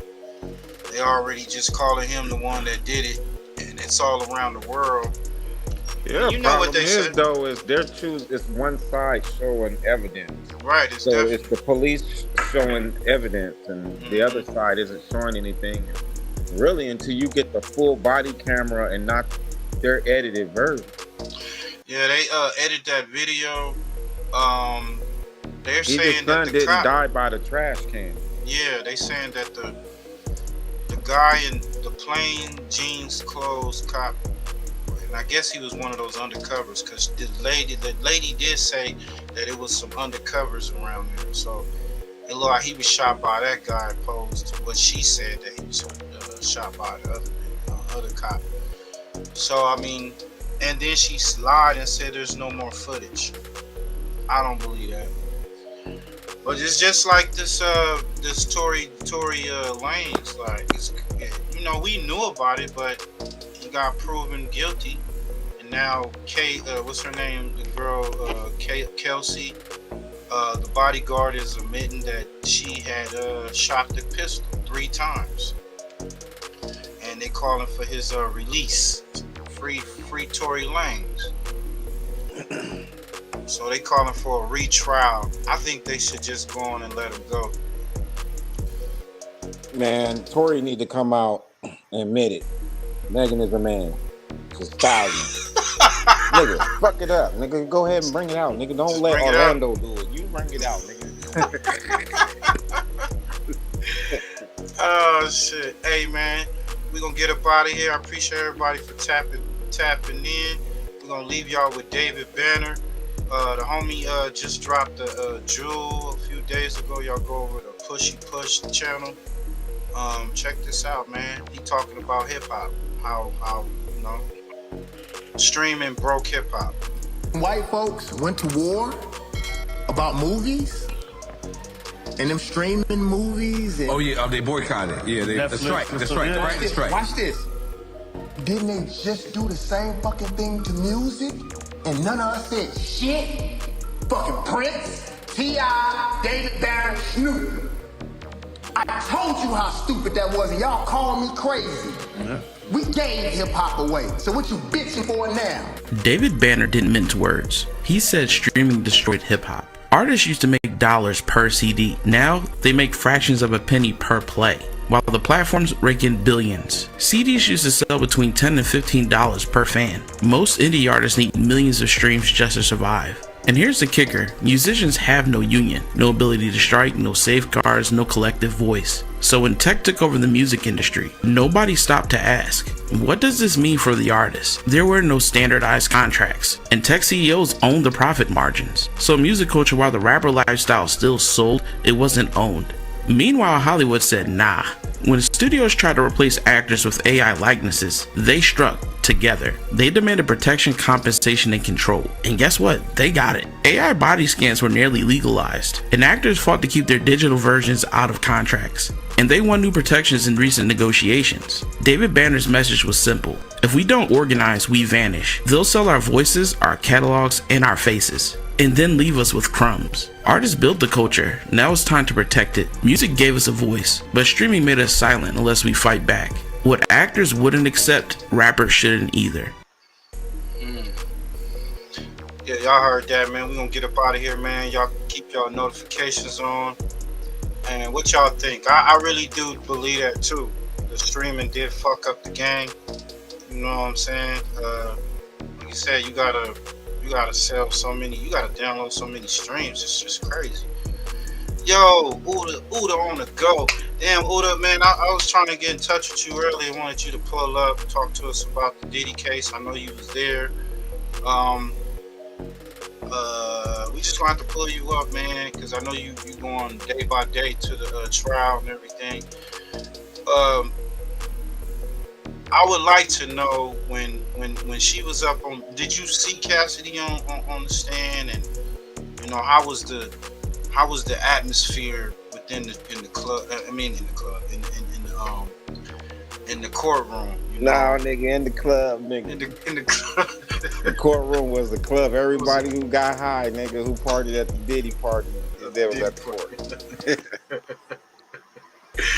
Hey, we out this bitch, man. Appreciate everybody for tapping in, man. Y'all be safe out there, man. Try to do something good. See somebody you know, give them a hug, tell them you love them and whatnot. Don't drag them down the hallway, and don't advise them to get Botch BBLs, you know what I'm saying? And mess around and get a BBD like the homie said, you know what I'm saying? We don't want that. We don't want that. And you gangbangers, don't be gangbanging if you ain't gonna stand on your 10. You know what I'm saying? Somebody pull up on you. You decided to not be a gangbanger. You want to change your life. Just change your life. Just stay away from it. Stay away. It ain't good. And if you do gangbang, don't let them DP you. Don't let them DP you. If don't let them DP you. You let them DP you. That's just crazy. You ain't a man, you a kid if you let them DP you. And if you're trying to get out of the game, don't let them DP you. Don't leave, nigga. Just leave. Hey, we out, man. Salute everybody. Y'all be safe. You know. And we gonna keep y'all play by play, man. This is Lil Larry on the real.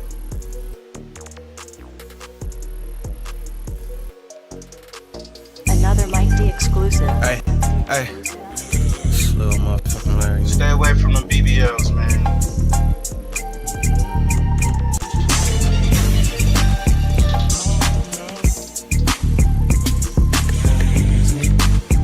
Alright, look. They gonna have bad BBLs. I ain't no killer but that pussy. Shit, I ain't no killer, you just pussy. You real. Pull up.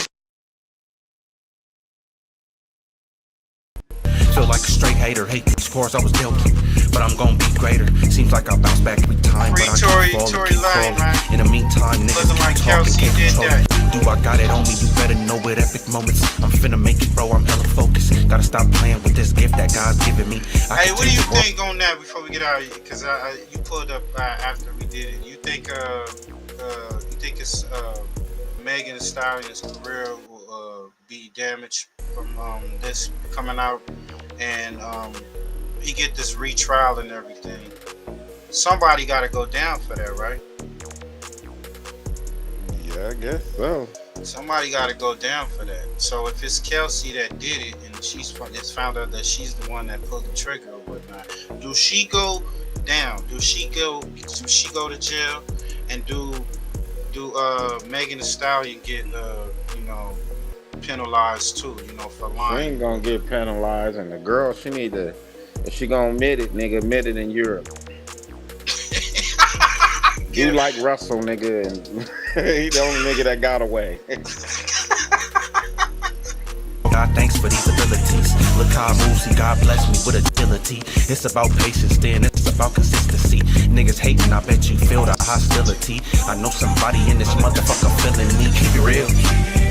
Hey, hey. Hey, keep it real, I'm gonna keep it real with you. They can't see brothers do good, so keep it still with you. All my gamers, y'all know what's up, man. Homie got a server, man, beefing that bitch up, man. Y'all tap in, 5 mics right now. I already told you. All is well, my niggas well is all with the Town nigga, let's go. I love you, young niggas. But I am not breaking, stay dangerous. Wanna be loved, nigga, not famous. I hate it. Tryna stop smoking, but it's my favorite. Niggas unloyal when these women, they be money hungry. Stab you in your back over drugs, you a fucking junkie. It's funny, I wouldn't switch for no amount of money. They love me, cause I'm the realest from Monday to Sunday. Niggas think cause they smoke with you, man, you own them. Nigga, this weed don't mean shit, and I'ma show them it's about intentions. See, I ain't never been big on forgiveness. I would speak on whoop-de-whoop, but I'm minding my business. I'm different, not in for powder, don't fake for attention. Write music, get high, and talk to myself in intervention. Keep it real, keep it real. I keep it real, I'm gon' keep it real with you. They hate seeing brothers do good, so keep it still with you. FirstFamRadio.com. FirstFamRadio.com. Got a grip.